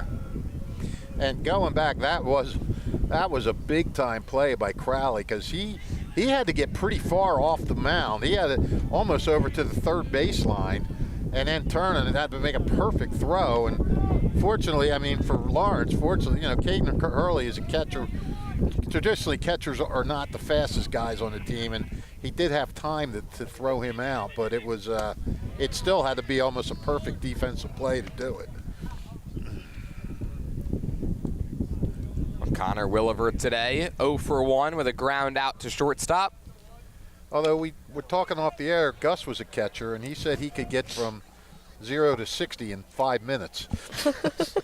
You just give him a while, and he'll get there. He says he's like a Mack truck. Once he gets all the way up to speed, he's gone. 0-2 to Williver is a check swing, a peel down, and he went around. And the throw to first will finish off Williver for out number 1. See, now Williver didn't know. He should have been running on that, because, you know, he was chasing down the ball. Maybe he would have had a shot at getting the first, maybe not. But still, you never take anything for granted. Well, it goes as just the second strikeout of the day for Aiden Peach. He struck out Deacon Moore to begin the ball game, and that was his first since. And now it's the catcher, Drew Dobkin, who singled his last time up. I'll tell you what, if Peach gets through this inning, I think we might start seeing the bullpen. But if he gets through this inning unscathed, he gave Steinert everything it was looking for. I mean, I'm sure they told him, keep us in the game. Outside corner, 1-1. Yeah, he's allowed the 3 runs, but the offense today, they jumped on Deacon Moore early, pushed another run across against Aiden Crowley a few moments ago. Now 2 balls and a strike as that one's in the dirt. And Aiden Peach has made some big pitches when he's needed to. Right. Stranded a couple of runners, has limited damage when Lawrence has made good contact. I mean, I guess that's always easier on your mindset, right, Riley? When they just say, keep us in the game. Don't say go out and pitch a no-hitter. Just keep us close. Keep us in the game. Right. Yeah. I feel like that's the name of the game, especially in a situation like this. You know, being young, going out there, just do your best, keep us in it. Yeah. And every pitch he throws is just giving him more experience for future years. Right. Well, he allows a walk on 5 pitches to Dobkin. So it's the second walk that he's allowed and the second in the last 4 batters that he's faced. And that'll bring up Shane Mitchell, and Tom Drizga will head out and courtesy run for Dobkin. Yeah, the last inning ending on a stolen base attempt, and Caden Hurley just put a perfect throw down on the bag to get Steinert out of that situation. Well, Peach is paying very special attention whenever a runner gets on first. Yeah. A lot of young pitchers do that.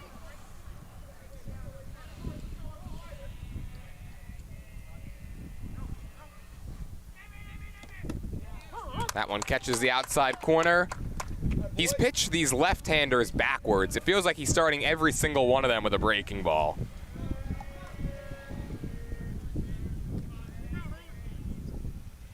The 0-1.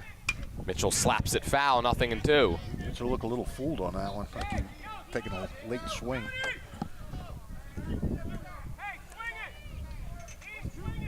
Mitchell, 9 hits and 36 at-bats coming into this one. He's grounded out to shortstop today.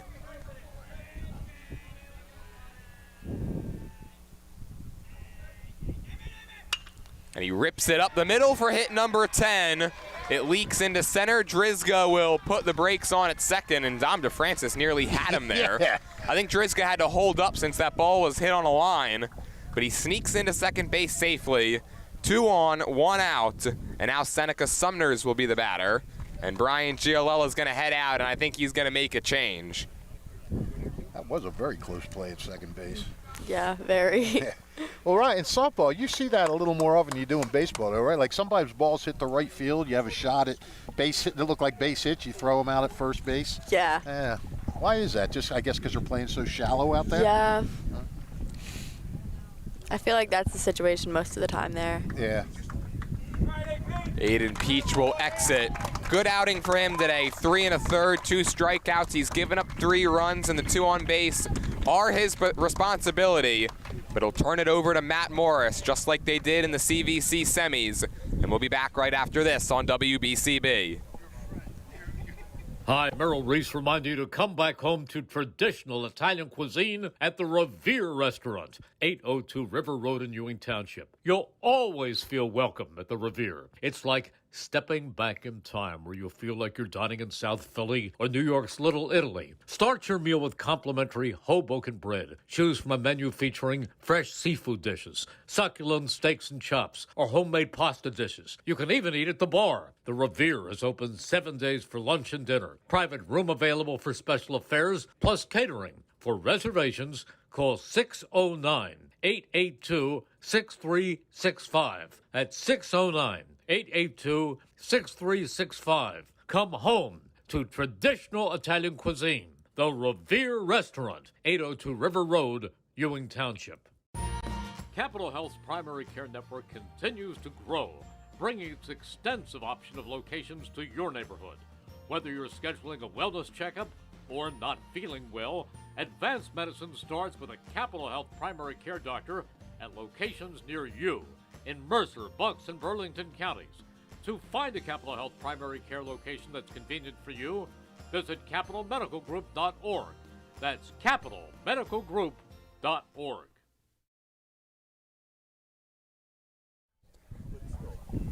Back here from Sonny Natakis Field, 2 on, 1 out for Lawrence. In the bottom of the 4th, and the Immaculata commit Matt Morris takes the place of Aiden Peach on the mound. Pretty similar spot to what he inherited in the CVC semifinals. When he allowed only 1 inherited runner to score, he inherited a bases-loaded jam that time. And he's facing Seneca Sumners, with the Spartans holding a 1-run lead, and Sumners rips the first pitch foul. Matt Morris headed for Immaculata, according to our insider. Yes, we thank Riley Mahalik for pulling up that information. Yep. Sumners today 0 for 1. He was robbed of a continued at-bat on a nice play by Stephen Wright in foul territory. And again, he hits it foul. He's been late, and it's 0-2. You know, I think this was the game plan all along for Brian Giolella. Get what you can out of Peach, and then start bringing in those arms. And, you know, change of pace. And once again, you're going from a lefty to a righty, just like it was with Mazzella and Simonka the other day. You're doing the same thing now, lefty-righty. 0-2. Morris blows it by him if he went, which he did not. I thought that pitch was just going to be a called strike. But instead, new life for Seneca Sumners in a 1-2 count. Yeah, that did look like a pretty good pitch. Yeah, that's what I was thinking too. Strong hands by Sumners to hold up. Yeah, Sumners just in complete protect mode now. Protect the plate. Upstairs 2-2. This is the 4th appearance of the season for Matt Morris. He threw 3 scoreless innings in the CVC tournament.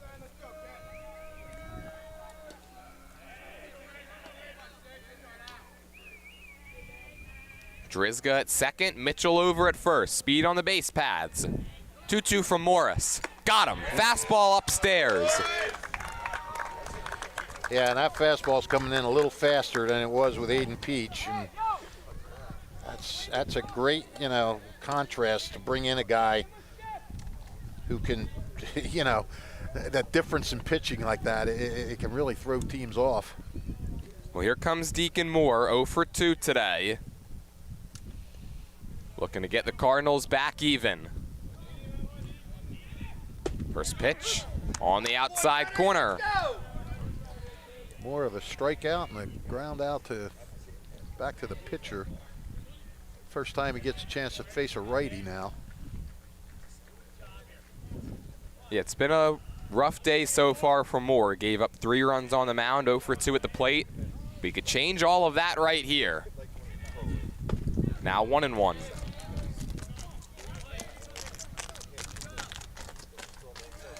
The Cardinals, they have not lost to a CVC team since April 14th.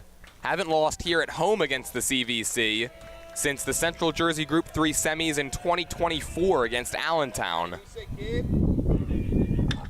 Fly ball, left field. Copera dives, and he can't get it. He misread it, and the ball trickles by him. 2 runs are going to come around to score, and the Cardinals are going to take the lead. It's 5-4. I don't know if he misread it, Jordan, or if he slipped a little bit. It looked like he slipped when he started to break in for it. I don't know. PG, can you look at that again? Back that up a little. Did you see it, Ryan? I couldn't tell either if he slipped or... I thought he slipped. Maybe combination of both. A little bit of misread. Could have been. Well, either way, it goes for a double for Deacon Moore. And the script has been flipped in the 4th. It's a 5-4 Lawrence lead.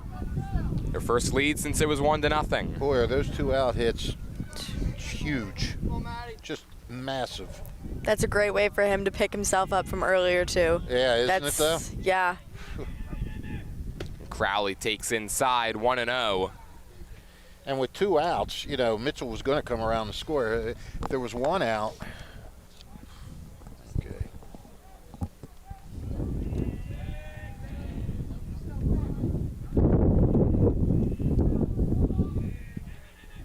Swing and a miss at a fastball. I couldn't see on the replay. Bodies were in the way. Oh, well, thanks anyway.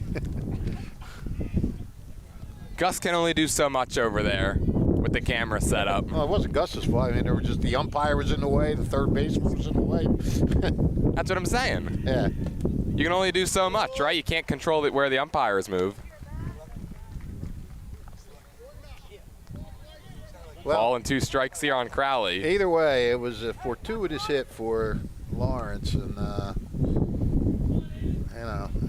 back and forth we go. It's like a basketball game with all the lead changes. Yeah.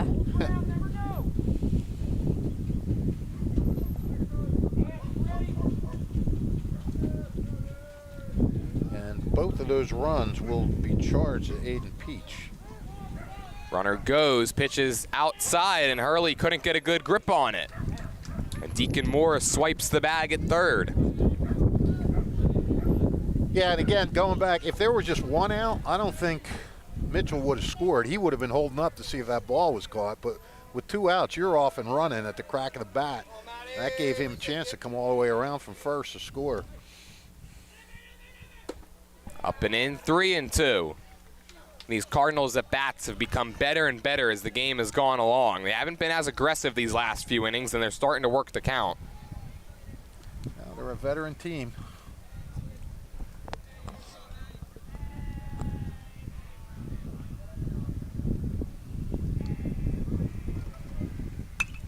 Lined foul. I think we all kind of flinched a little on that one. And I'll tell you what, you want to get past Crowley because Josh Verkrosky's swinging a nice bat today. He's feeling it. You got the lefty-righty situation again with Verkrosky.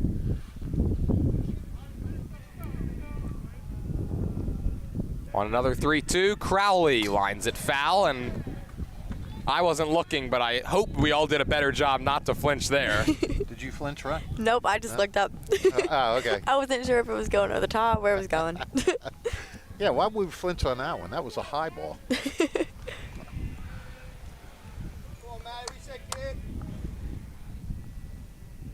Looking to drive another run home. Crowley will not be able to do that. Wow. Diving catch made by Anthony Prostasimo, and the leather continues to be flashed. Finals. The 2-run double as we go to the 5th here on WBCB. New Jersey is home to the best public schools in the nation. And that didn't happen by accident. It's the result of parents, educators, and communities working together year after year to give our students a world-class education, no matter the challenge.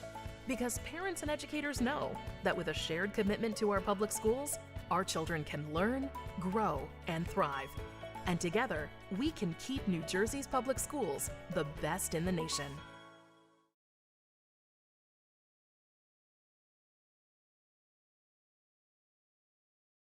$14.90 WBCB Levittown and Trenton, and video stream live at WBCBSports.com. Your home for the best local sports in Bucks and Mercer counties.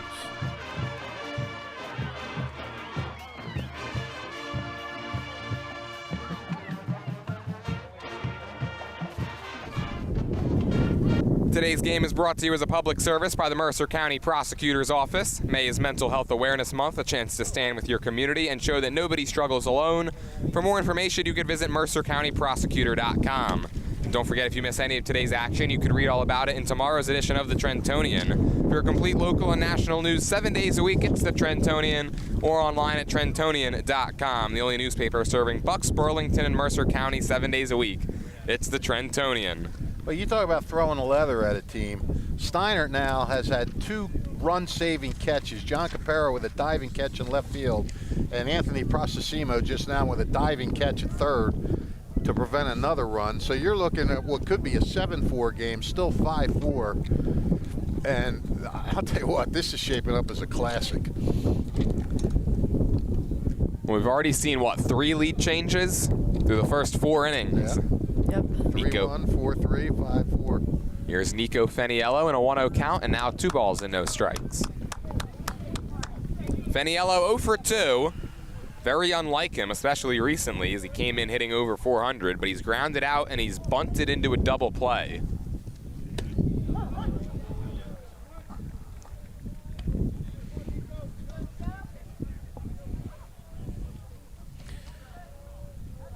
I would think when you're down and then you go back to the mound and you're up, that's got to have some positive vibes, huh, Riley? Yeah.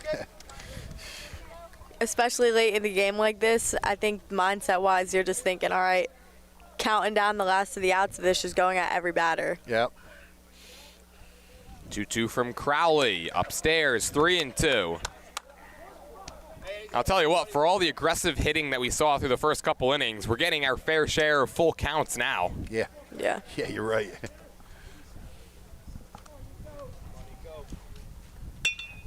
Little roller. Over on that is Tazi, and he makes the play. And now Feniello 0 for 3 on the afternoon. Nice play by Tazi. Jimmy Mayer coming out. Looks like that's going to be it for Deacon Moore. Let's see, bringing in Aiden Poot. I think he's going to go to Vakrosky. He's jogging in from right field. Okay. Yeah. So Aiden Crowley, fantastic out of the bullpen, allows just the 1 run. We'll take another break, and Josh Vakrosky will take the baseball when we come back on WBCB. Summer starts here at Team Toyota. Whether you're road tripping in the all-new RAV4, sprinting through your sports schedule in the Sienna, or hitting the farmer's market with friends in a Camry, Team Toyota has a huge selection of new and certified Toyota models, hybrid, electric, or gas. We've got the right option for your drive. Plus, our award-winning service centers will keep you on the road all summer long. Team Toyota, ready for wherever summer takes you. Stop in today or visit teamtoyota.net. Hi, I'm Merrill Reese. Kessel Dermatology is the place for all general dermatology needs for acne, rosacea, eczema, psoriasis, hives, warts, and other growths. They have a friendly and courteous staff, and they can usually offer appointments within 24 hours for emergencies. Take care of your skin. Schedule an appointment with Kessel Dermatology.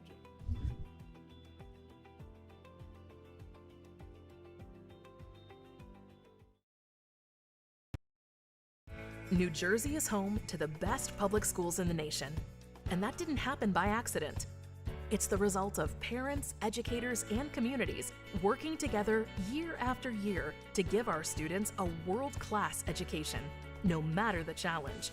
Because parents and educators know that with a shared commitment to our public schools, our children can learn, grow, and thrive. And together, we can keep New Jersey's public schools the best in the nation. Josh Vikrosky is the new arm on the mound for Lawrence, a 2.47 ERA in 10 appearances out of the bullpen this season.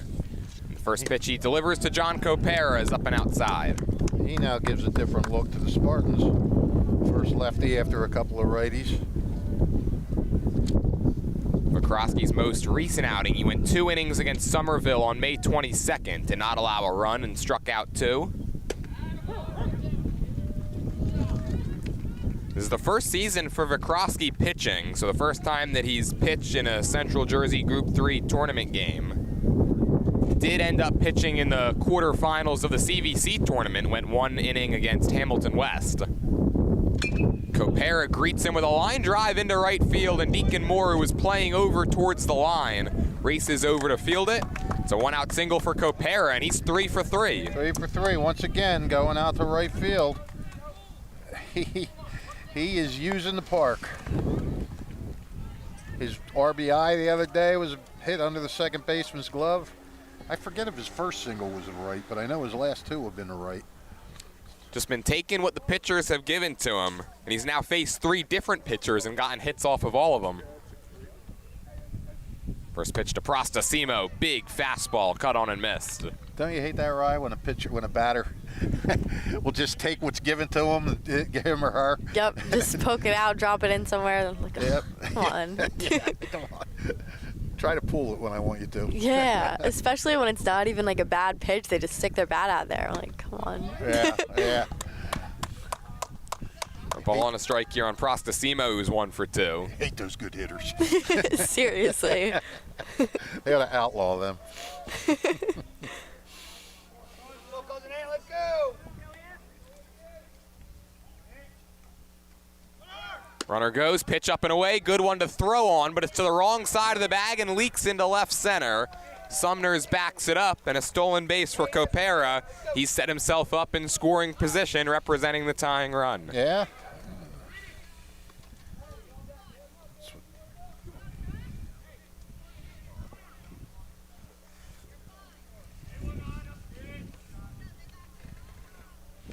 Kind of how they got their winning run the other day, a single and then a stolen base. 2-1 from Vikrosky, fly ball right field. Moore sprints in, makes the grab. Copera retreats, and there's 2 away here in the 5th. Moore goes out to right field. The ball will find you right when they put him out there. All right, Seriously. let's test him. That means the reason why the ball's not finding Aiden Crowley, who's back at first base, is because he's already been there. Right. It's his second stint at first base in this game. A pinch hitter now for Steinert. It's Ben Nitty. Pinch hitting for Marco Giambrone, so Brian Gialella going with the matchups. First pitch to Nitty is down low. He's a .444 hitter this season. He's 9 for 15. Yeah. Spartans have a lot of good production off their bench. That's invaluable, especially in games like this, when you got to mix and match with the pitcher-catcher or pitcher-batter combinations.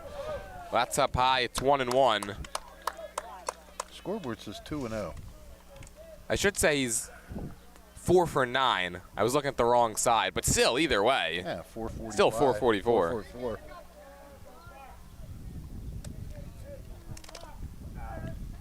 2-0 rides high, 3 balls and no strikes, and he hasn't needed to take the bat off his shoulders so far.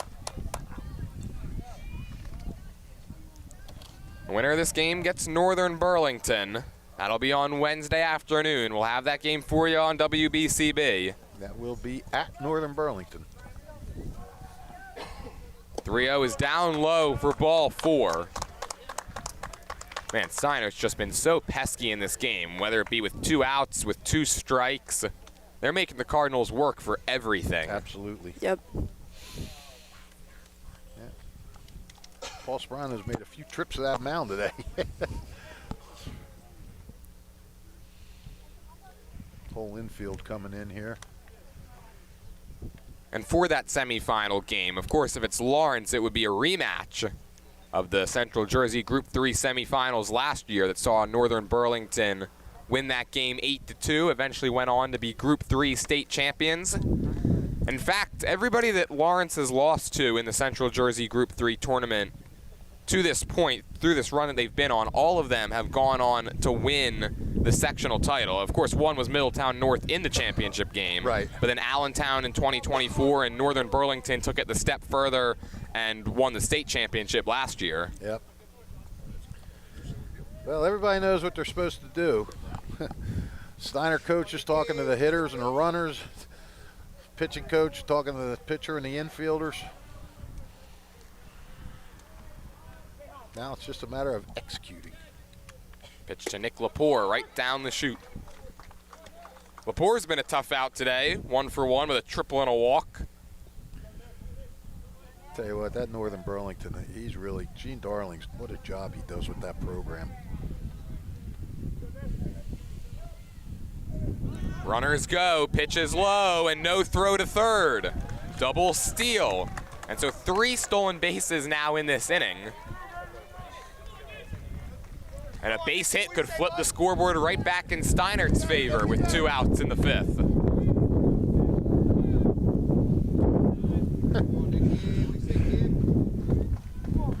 Lepore's delivered some real big hits the last couple of weeks. Flies this one to center. Back goes Poot. He was playing in, and he's able to get to the spot in time and make the catch. Josh Verkrosky dances in and out of trouble, and it's time to stretch here from sunny Nataukus Field. Lawrence on top 5-4 as we go to the bottom of the 5th in the Central Jersey Group 3 quarterfinals. Capital Health's primary care network continues to grow, bringing its extensive option of locations to your neighborhood. Whether you're scheduling a wellness checkup or not feeling well, advanced medicine starts with a Capital Health primary care doctor at locations near you in Mercer, Bucks, and Burlington counties. To find a Capital Health primary care location that's convenient for you, visit capitalmedicalgroup.org. That's capitalmedicalgroup.org. 1490 WBCB Levittown and Trenton, and video stream live at WBCBSports.com. Your home for the best local sports in Bucks and Mercer counties.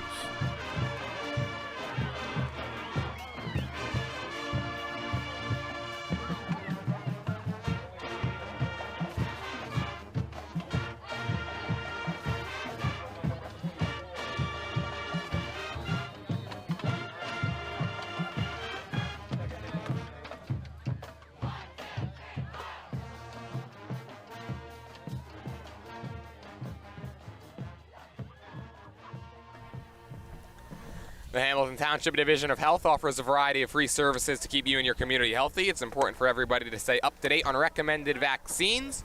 Whether you or a loved one needs an annual flu shot, COVID-19 vaccine, or a pneumonia shot, Hamilton's Division of Health is ready to help. And the teachers of the Hamilton Township Education Association would like to take this opportunity to congratulate all graduating seniors of our school. We are all very proud of you and wish you the best of luck. This message brought to you by the Hamilton Township Education Association. Well, Josh Petrosky to lead off, and I'll tell you what, that play by Processimo in the last inning, that was huge for a couple of reasons. A, it saved the run. That's the biggest thing. B, it stopped Verkrosky from coming up with guy on base because he's been swinging a good bat today. Let's go, boys, let's go. Yeah, he's 2 for 2 with a pair of RBIs. He's got a single and a triple. He's got an opportunity to be our player of the game. Oh, I think there's still going to be a lot more action throughout the final few frames to decide who gets the interview. Yeah, this is a knockdown, drag out, this one is. Matt Morris back out there on the hill. And Vikrosky likes the first pitch he sees, but fouls it off.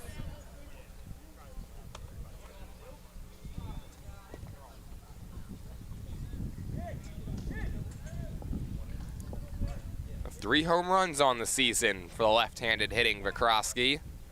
He'll be off to Rowan in the fall. Now 1-1. He came into this game just 1 for 11 in his career against Steinert. So he's tripled his hit total against the Spartans. Isn't that doubling it when you have 1 and then you hit 2? Well, now he's got 3. He slices this one foul. It's 1-2. There's some semantics involved with this math formula of yours. Too many numbers to deal with. Yeah. 1 and 2, that's the number we're worried about. 5-4 score, 1-2 count, no outs. The offering from Morris is well outside. Well, what do we always say, Fish? We didn't go into broadcasting because of the math. No, we didn't. I didn't go into it at all. You guys drug me into it. Outside, 3 balls and 2 strikes. And what a joy it is, what I say. I was going to say, you make it sound so negative. No, I know that came out wrong. It's been a joy, a pleasant surprise late in my career.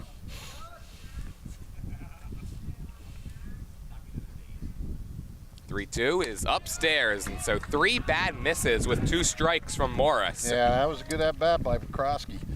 He didn't want to, you know, yeah, they were bad misses. They weren't like close pitches. Sometimes when you're having a good day, you want to get your licks in. You don't want to take a walk. And Vikrosky did the right thing. He let them all go wide. Well, he knows he's got another power threat in Dan Tazi, who digs in now. So for 1, he's walked and he's been caught stealing. And now he's going to bunt. And he drops it down. Man, that would have gone right between my legs if the fence wasn't here. Yep. And knowing my luck, it would have bounced off my ankle and Riley would have had to take over play-by-play duties. No, my luck, it would have bounced off your ankle and hit me in the head. Oh, what a sight that would have been. Yeah. In front of all these people. Would have been going solo. No, we could have made a double switch. Yeah, Gus Riley could have put on a headset. Riley would have been Vince Scully and just do it all by herself. Tazi takes down low. It's 1-1. You and I'd be laying on the ground moaning. Calling in the ambulance.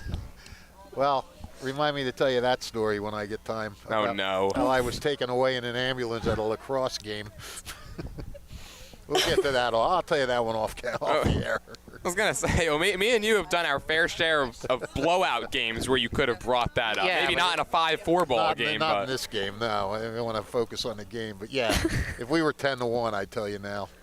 Tazi takes outside. It's 2-1. You've got me very interested, too. Literally. It was a scene. And Riley, I know you're new to this crew, but no matter what is said in this story from Fish, it's not even going to crack the top 5 funniest stories that he's told me. I believe it. 2-1 from Morris. Good pitch that time. Dotted, and it's 2-2. Tazi. I mean, look, you know, these guys want to get another run. They want to get some runs. They know nothing feels safe. No lead feels safe right now. Runner on first, he goes. Pitch is fouled. Late swing on that, but got a piece of it.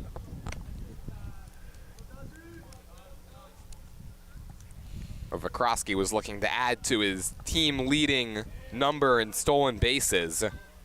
He stole 21, so he's definitely a threat to go over there. And now a spin and a throw over. You know, if anybody should be telling stories right now, it should be you two. You're just out of college and you're in college. That's the prime time for great stories.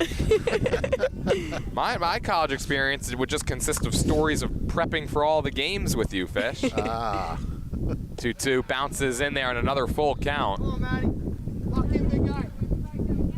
I don't know. What do you think? Does he send him on 3-2? I mean, I think if he was going 2-2, he's going to be going 3-2. Yeah. yeah. Well, he didn't go on that last 2-2 pitch, though. He goes, and it's inside for ball 4. Back-to-back full count walks. This is not what Matt Mars wants. No. It's, you know, we've talked about it already, Riley, about the walks are psychologically worse than the hits sometimes. Yeah. It's now 4 walks for Steinert pitching in the last 2+ innings. Especially getting into those full counts. They're throwing a lot of pitches. Yeah, and you're this close to getting the out, and, Yeah. and then you give up the walk. But Brian Giolella is going to make a move. So the 2 runners on base are Matt Morris's responsibility. And we'll have another call to the pen from Steinert. Lawrence on top by 1 and threatening for more here in the bottom of the 5th. At least I believe we're going to see a move made. I don't think Morris has walked off the mound. Giolella hasn't signaled. Yeah, I think he's... Maybe instead just going over the infield alignment, you be. think? Yeah, it's something, because he hasn't taken, if he hasn't taken the ball by now. He asked how many mound visits he has. He's just taking a mound visit. What did Gus just say? Something about mound visits? He asked how many mound visits he had. Okay. You get Gus some airtime. Yeah, good job, Gus. The bus rolls into the broadcast.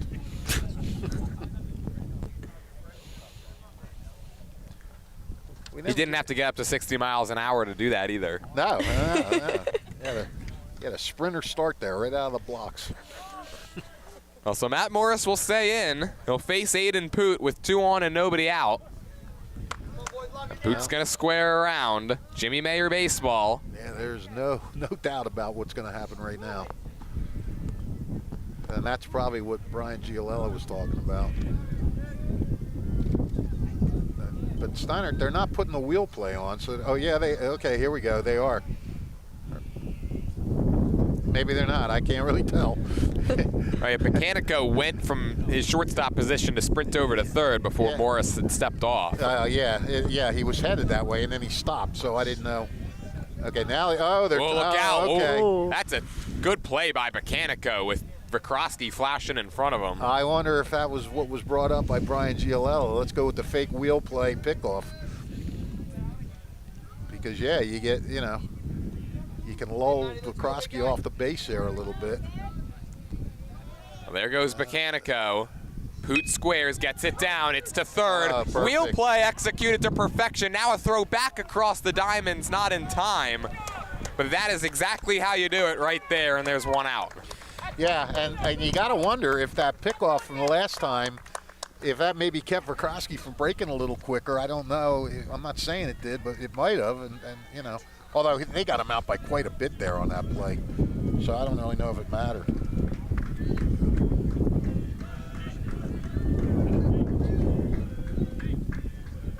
Here's Connor Williver now 0 for 2. 2 on and 1 out for Lawrence as they look to extend the advantage. And there we go again. We talk about the little things. Getting the bunt down is one of the little things that you have to do. And they did not do it. If Steinert wins this game, they owe the defense a lot.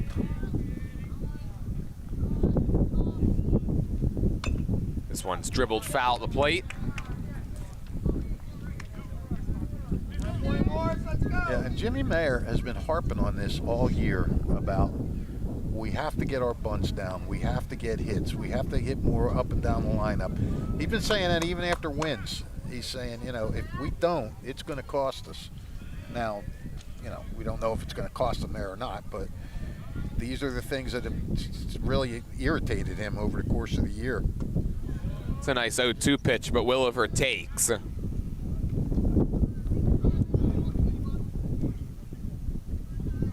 And that time, it's not that it was a bad bunt from Poot, but maybe he would have liked to get it a little more like up the middle instead of right to third. Up the first baseline. Ground ball towards second, could be two. Right to Bacanico. Over to Giambrone, they turn it. And Matt Morris does some heavy lifting and gets out of the jam unscathed. We'll go to the sixth. Steinert trails 5-4 in the Central Jersey Group 3 quarterfinals.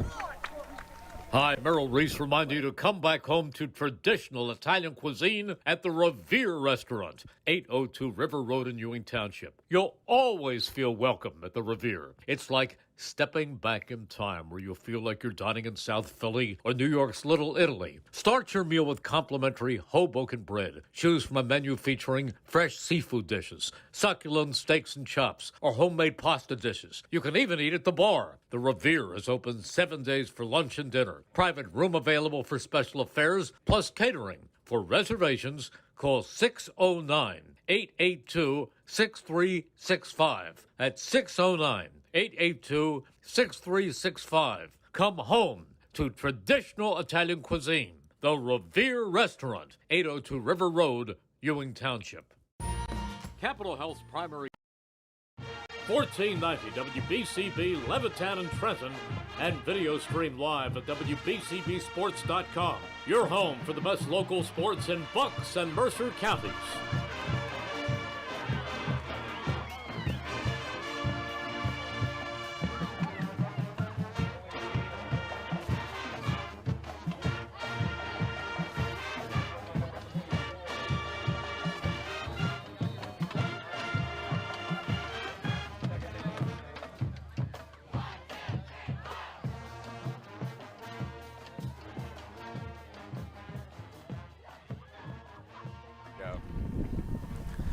Just around the corner is another summer filled with Trenton Thunder baseball. Full and half season ticket memberships as well as multi-game packs are on sale now for the 2026 season. Now open in Hamilton. DiLorenzo's the Berg at 147 Sloan Avenue. Visit their new location over there in Hamilton. Open 6 days a week, only closed on Mondays. Well, I'll tell you what, that last bottom of the inning has to give Lawrence, or Steinert, a huge lift, because A, you get the lead runner.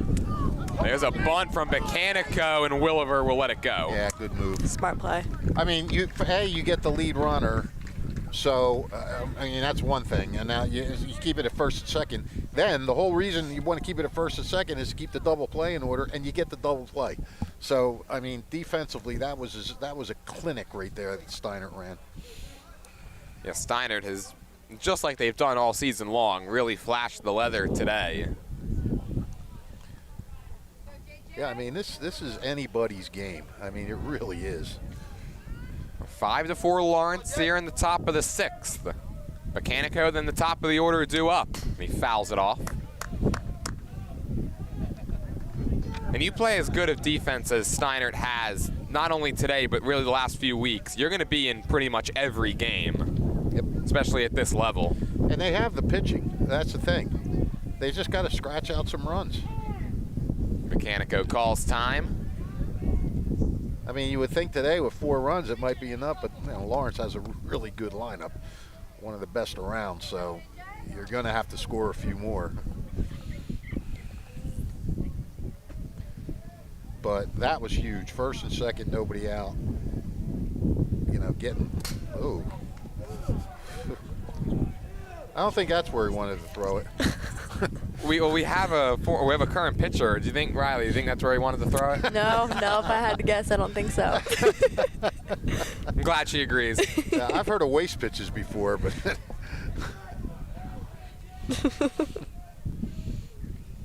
1-2 is outside. Well, Josh Vikrosky must have known, Riley, that you were a catcher, because that one was closer to you than his actual catcher.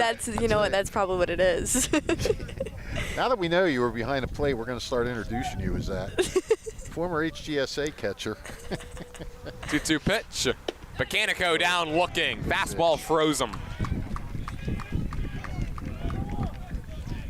That's a great location. Wasn't it, though? Yeah. Oh. Just the second time Steinert has struck out today. Now back to the top of the order for Dom DeFrancis. 1 for 2, a single and a walk. What's the perfect pitch, Rye? If there's one pitch you said this is the only place you could throw it for your entire career, where would you want it to be? Oh, that's a hard question. Probably because it depends on the hitter too, right? Yeah. Oh, I wish I had an answer for that. I like that low inside pitch. Yeah.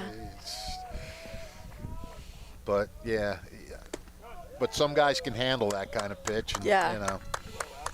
I mean, a good changeup, that. I feel like fastball low and away is always kind of talked about as the toughest one. Yeah. Count even, the 1-1. Ripped to deep right field. Back goes Deacon Moore, and he glides underneath it for the second out. He crushed that ball off the bat. I thought that was going down the line. Yeah, it is windy, and it's kind of blowing in from left field, so I don't know if that played any effect right there, but you're right. Off the bat, that one, I thought that one was going to go much further than it did. Yeah, that was a tracer. Yeah. Maybe just towards the end. It didn't sound, like, super clean. Mm-hmm. Right. As Stephen Wright steps in, and he takes up high. Well, Steinert's had a base runner in every inning since the first, looking to continue that trend right here. Sometimes they've taken to 2 outs to get that base runner. Yeah, and then they went all the way and got a run. Wright rips this one foul behind home plate. How many pitches you got in your arsenal now, Rye? Lately, it's been curve, backdoor curve, changeup that I use for the most part, and then working the drop. You don't have a riser? No. No? Okay. Nope. You said they were working a lot with you this year, right? So Yeah. Working on giving you new pitches or just developing your pitches? A little bit of both. When I first got to school, we changed a lot of my pitches. You know, I used to have that drop curve that I haven't been throwing. I don't have that now, which I don't mind because I feel like the development I have had on my pitches has been, like, incredible. Good. So. Can't wait to get started, right? Yes. 1 and 2, he's got the jump on him. And it's foul tipped and hung on to by Dobkin. So a 1-2-3 inning worked by Josh Vikrosky. Lawrence is 3 outs away from their 4th consecutive trip to the Central Jersey Group 3 semifinals. They're going to look for some insurance on the other side of this break on WBCB. All right, so I'm covering this. New Jersey is home to the best public schools in the nation. And that didn't happen by accident. It's the result of parents, educators, and communities working together year after year to give our students a world-class education, no matter the challenge. Because parents and educators know that with a shared commitment to our public schools, our children can learn, grow, and thrive. And together, we can keep New Jersey's public schools the best in the nation. Hi, I'm Errol Reese. Hamilton Township in Mercer County is fortunate to have many fine businesses that serve our community. Saul Funeral Home is a 4th-generation family-owned business proud to support our local schools and community.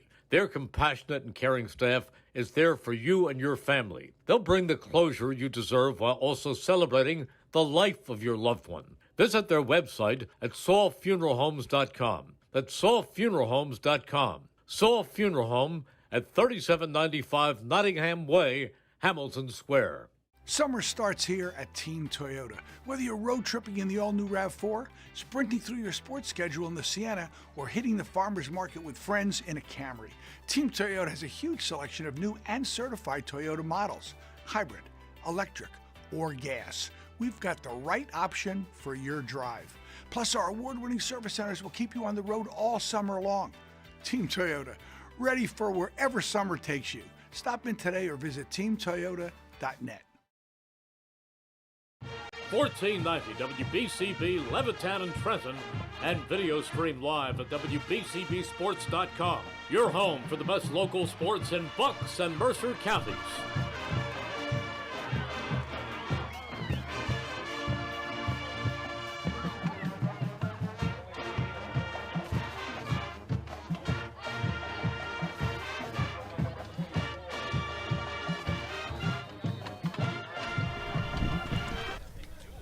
Now open in Hamilton. DiLorenzo's the Berg at 147 Sloan Avenue. Tyler DiLorenzo, third-generation pie maker, brings his iconic Trenton tomato pies back to Hamilton. Again, 147 Sloan Avenue, the new location of DiLorenzo's the Berg.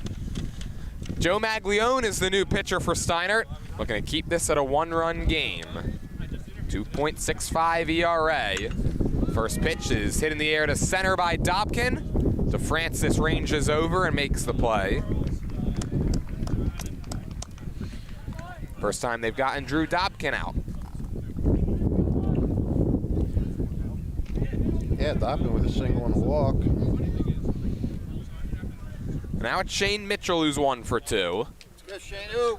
Joe Maglione, his last appearance was against Lawrence in the CVC title game. Went 1 inning, allowed 1 hit and a run.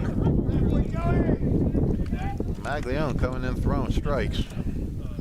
Well, actually, he's only thrown 2 pitches. And they've both been strikes. Both been strikes, yeah. Oh, there you go, the broadcaster's jinx. Oh, this is what Brian GLL said he was going to do. Start with Peach, then Morris, Maglione, and maybe Samanka. 1-1 to Mitchell. Breaking ball drops in. Figure it would probably be Chris Samanka for the 7th if Steinert's able to get this game to the bottom half of that inning. Yeah. I don't know. He might. I don't know. Maybe he'll go with Maglione for 2.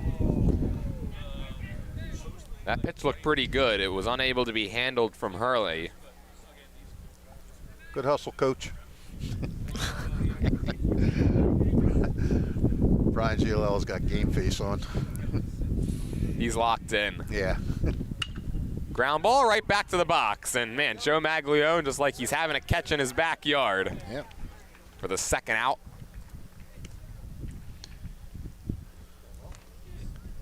Well, Maglione is so far doing what he's supposed to do, keep it a 1-run game.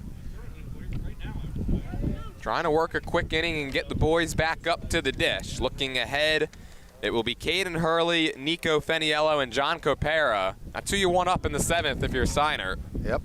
Yeah. First pitch here to Seneca Sumners is just outside. I haven't seen Sumner's bunt yet today. He's usually good for that. He's popped out and he's struck out. Wasn't a regular pop out though. It was an unbelievable defensive play by Stephen Wright coming over behind, over in the foul territory and sliding and catching it.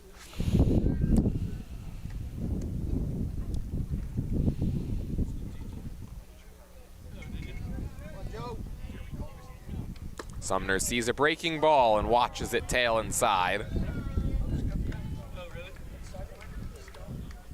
Steinert, they're looking for their first trip to the Central Jersey Group 3 semifinals. The first time since 2022. That one's up and in. Is that when they played Lawrence? Now, that was in 2024 in the quarterfinals. Lawrence has been in the semifinals every year since. All right. 3-1 from Maglione is high for ball 4.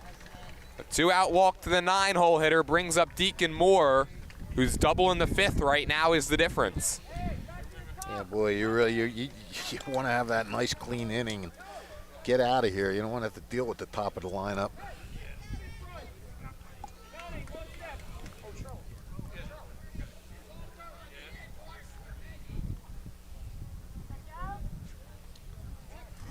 Throw over. Sumner's back. Yeah, you want to keep an eye on him for sure. He's got wheels. Come on, Mags. What do you say, bud?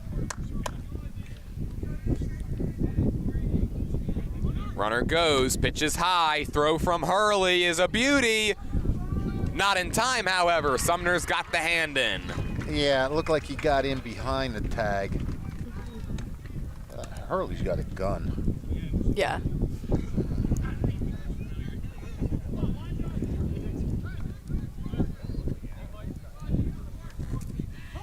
One of a pitcher's best friends, right, Ryan? Absolutely. Catcher that can throw runners out. Now a free pass is going to be given to Deacon Moore, so they'll bring up Aiden Crowley, who's 1 for 3 today with a triple and 2 runs scored.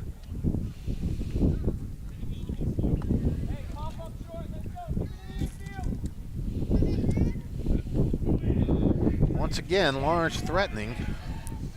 This is just, there haven't been any low leverage innings. Every inning there's been runners on for both sides, and it's just tense all the way through.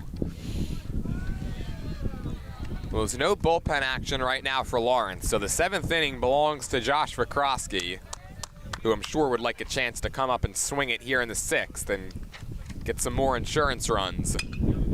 Fly ball foul.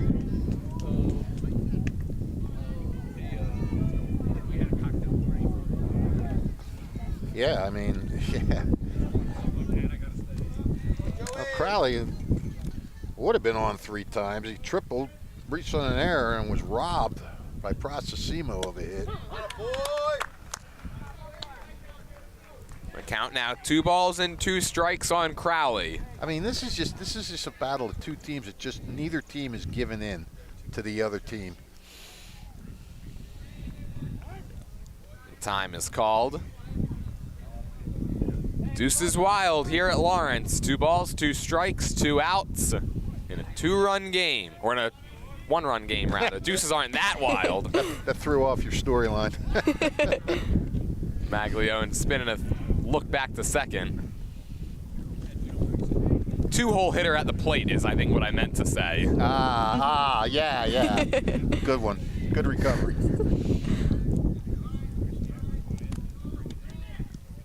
Up and in. Another full count. Runners will be off.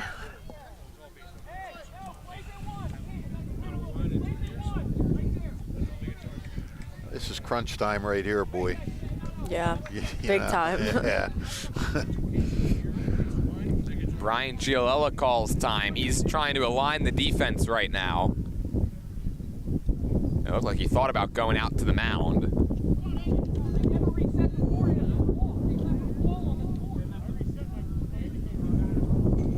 He's wondering what the count should be. It's 3-2. Yeah, we had it 3-2, right? And now the umpires are going to go and talk about it. GLL is saying something about them not resetting the board out in center field. Brian, what do you have? 3-2, right?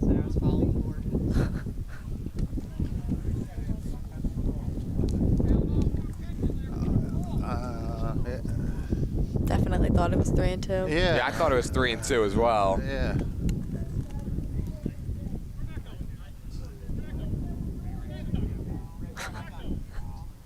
Some more chirping going on from the Steinert dugout. What are they saying? What is their issue?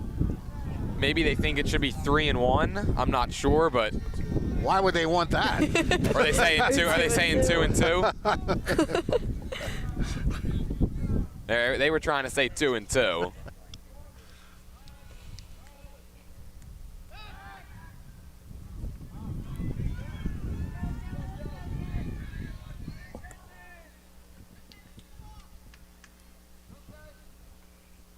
Three balls, 2 strikes, 2 outs, and it's hit foul.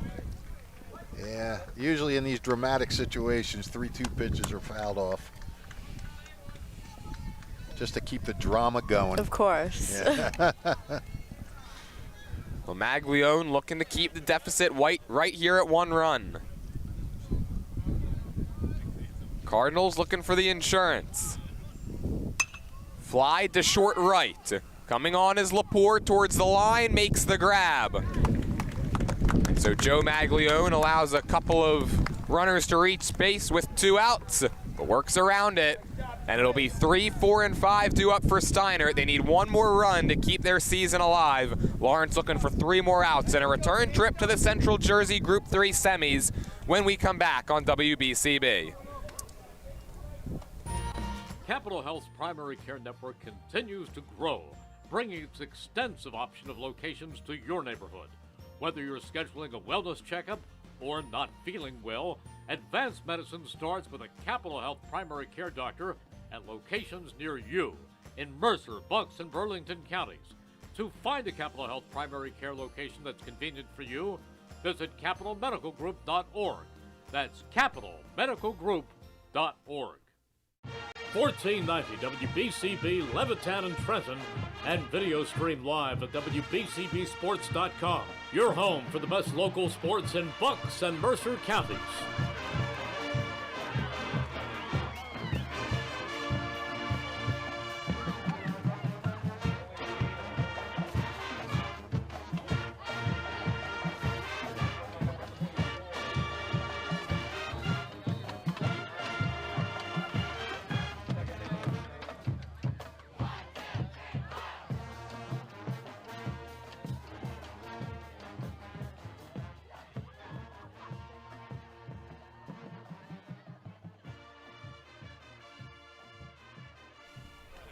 Celebrating 50 years of business and supporting your community is Haldeman Ford, Route 33 in Hamilton Township.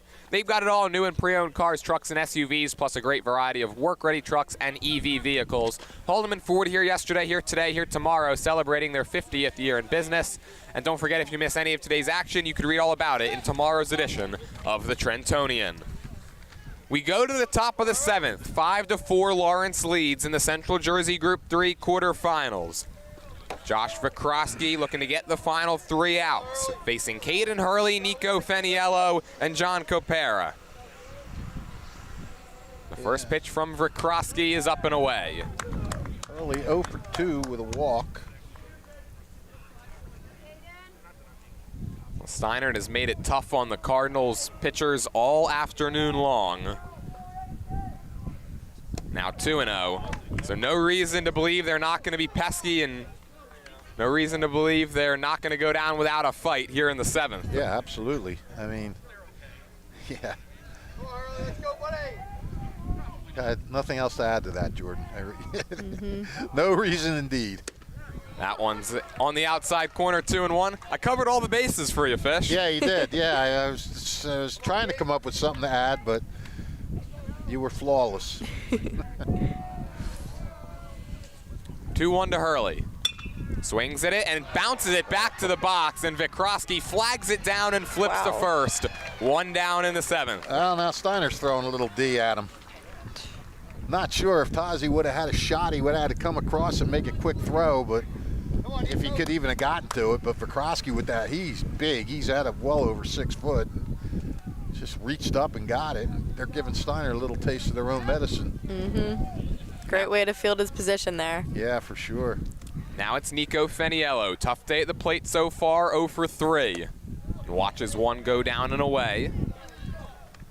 A rare 0-fer from Feniello, who came into this game with 17 hits, all of them singles, and an average up over 400. 1-0. He takes, it's on the outside corner. Well, Jordan, I want to thank you for your water after I left mine in the car. Sorry that you're a little parched here at the end. As long as you're hydrated, it's okay. That's what I say. 1-1 is at the knees. Ooh, Feniello didn't like that. He's a backup catcher, so yeah, he knows the strike zone pretty well. That looked pretty kind of low. 1-2 the count on Nico Feniello. Popped up into foul territory and back and over the warehouse behind us,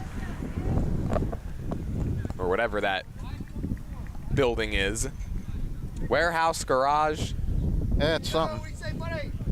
It takes a beating sometimes at these games.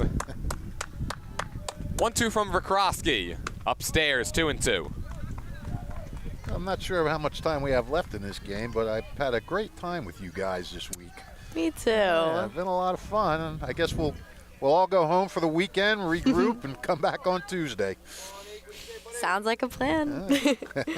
2-2 is hit well to right, sends Moore over, and he puts it away. Lawrence is 1 out away from their 4th straight trip to the Central Jersey Group 3 semis. Feniello 0 for 4. And the last hope is John Copera, who's 3 for 3. Well, it's a pretty good last hope.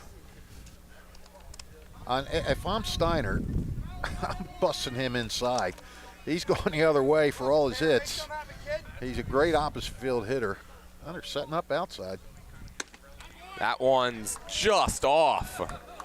Man, I'm not sure where that one missed. Yeah. It's 1-0. Looked good from here. Well, Vikrosky has retired each of the last 6 batters that he's faced. I don't know who this guy is, but he's done a pretty good job for the most part in this game. Mm-hmm. That one over at the knees, 1-1. They have all these guys from other conferences come in for these state games, even though you have 2 CVC teams playing.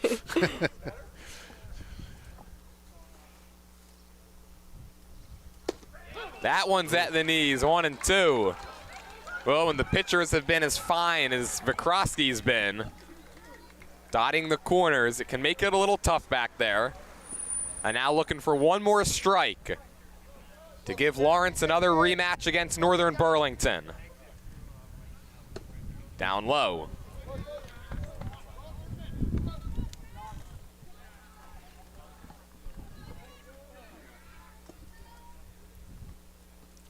Also looking for their 17th win in their last 18 tries are the Cardinals. The 2-2.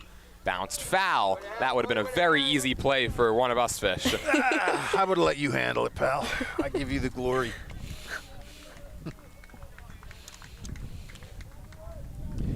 We can't let Riley field it. If she breaks a finger or something, we'll be getting a call from Missouri's athletic department. Hey, people crazy. 2-2 coming from Vikrosky. Little dribbler to third. Williver's got it. And for the 4th consecutive season, the Lawrence Cardinals are off to the Central Jersey Group 3 semifinals. They're going to get another crack at Northern Burlington. They take this one 5-4 over Steinert. And what a job. I mean, you know, you can say a lot of different things. There were a lot of different keys to this game. But you got to look A1 at Josh Vikrosky coming in here. He came in, he gave up a single, got an out, gave up a walk, and then he retired the last 7 batters that he faced. He had 2 hits. He made some great. He contributed to the offense. It was just big day by Vikrosky, and Deacon Moore getting some, having a tough day on the mound, and then coming back and getting that double to knock in the 2 runs, and.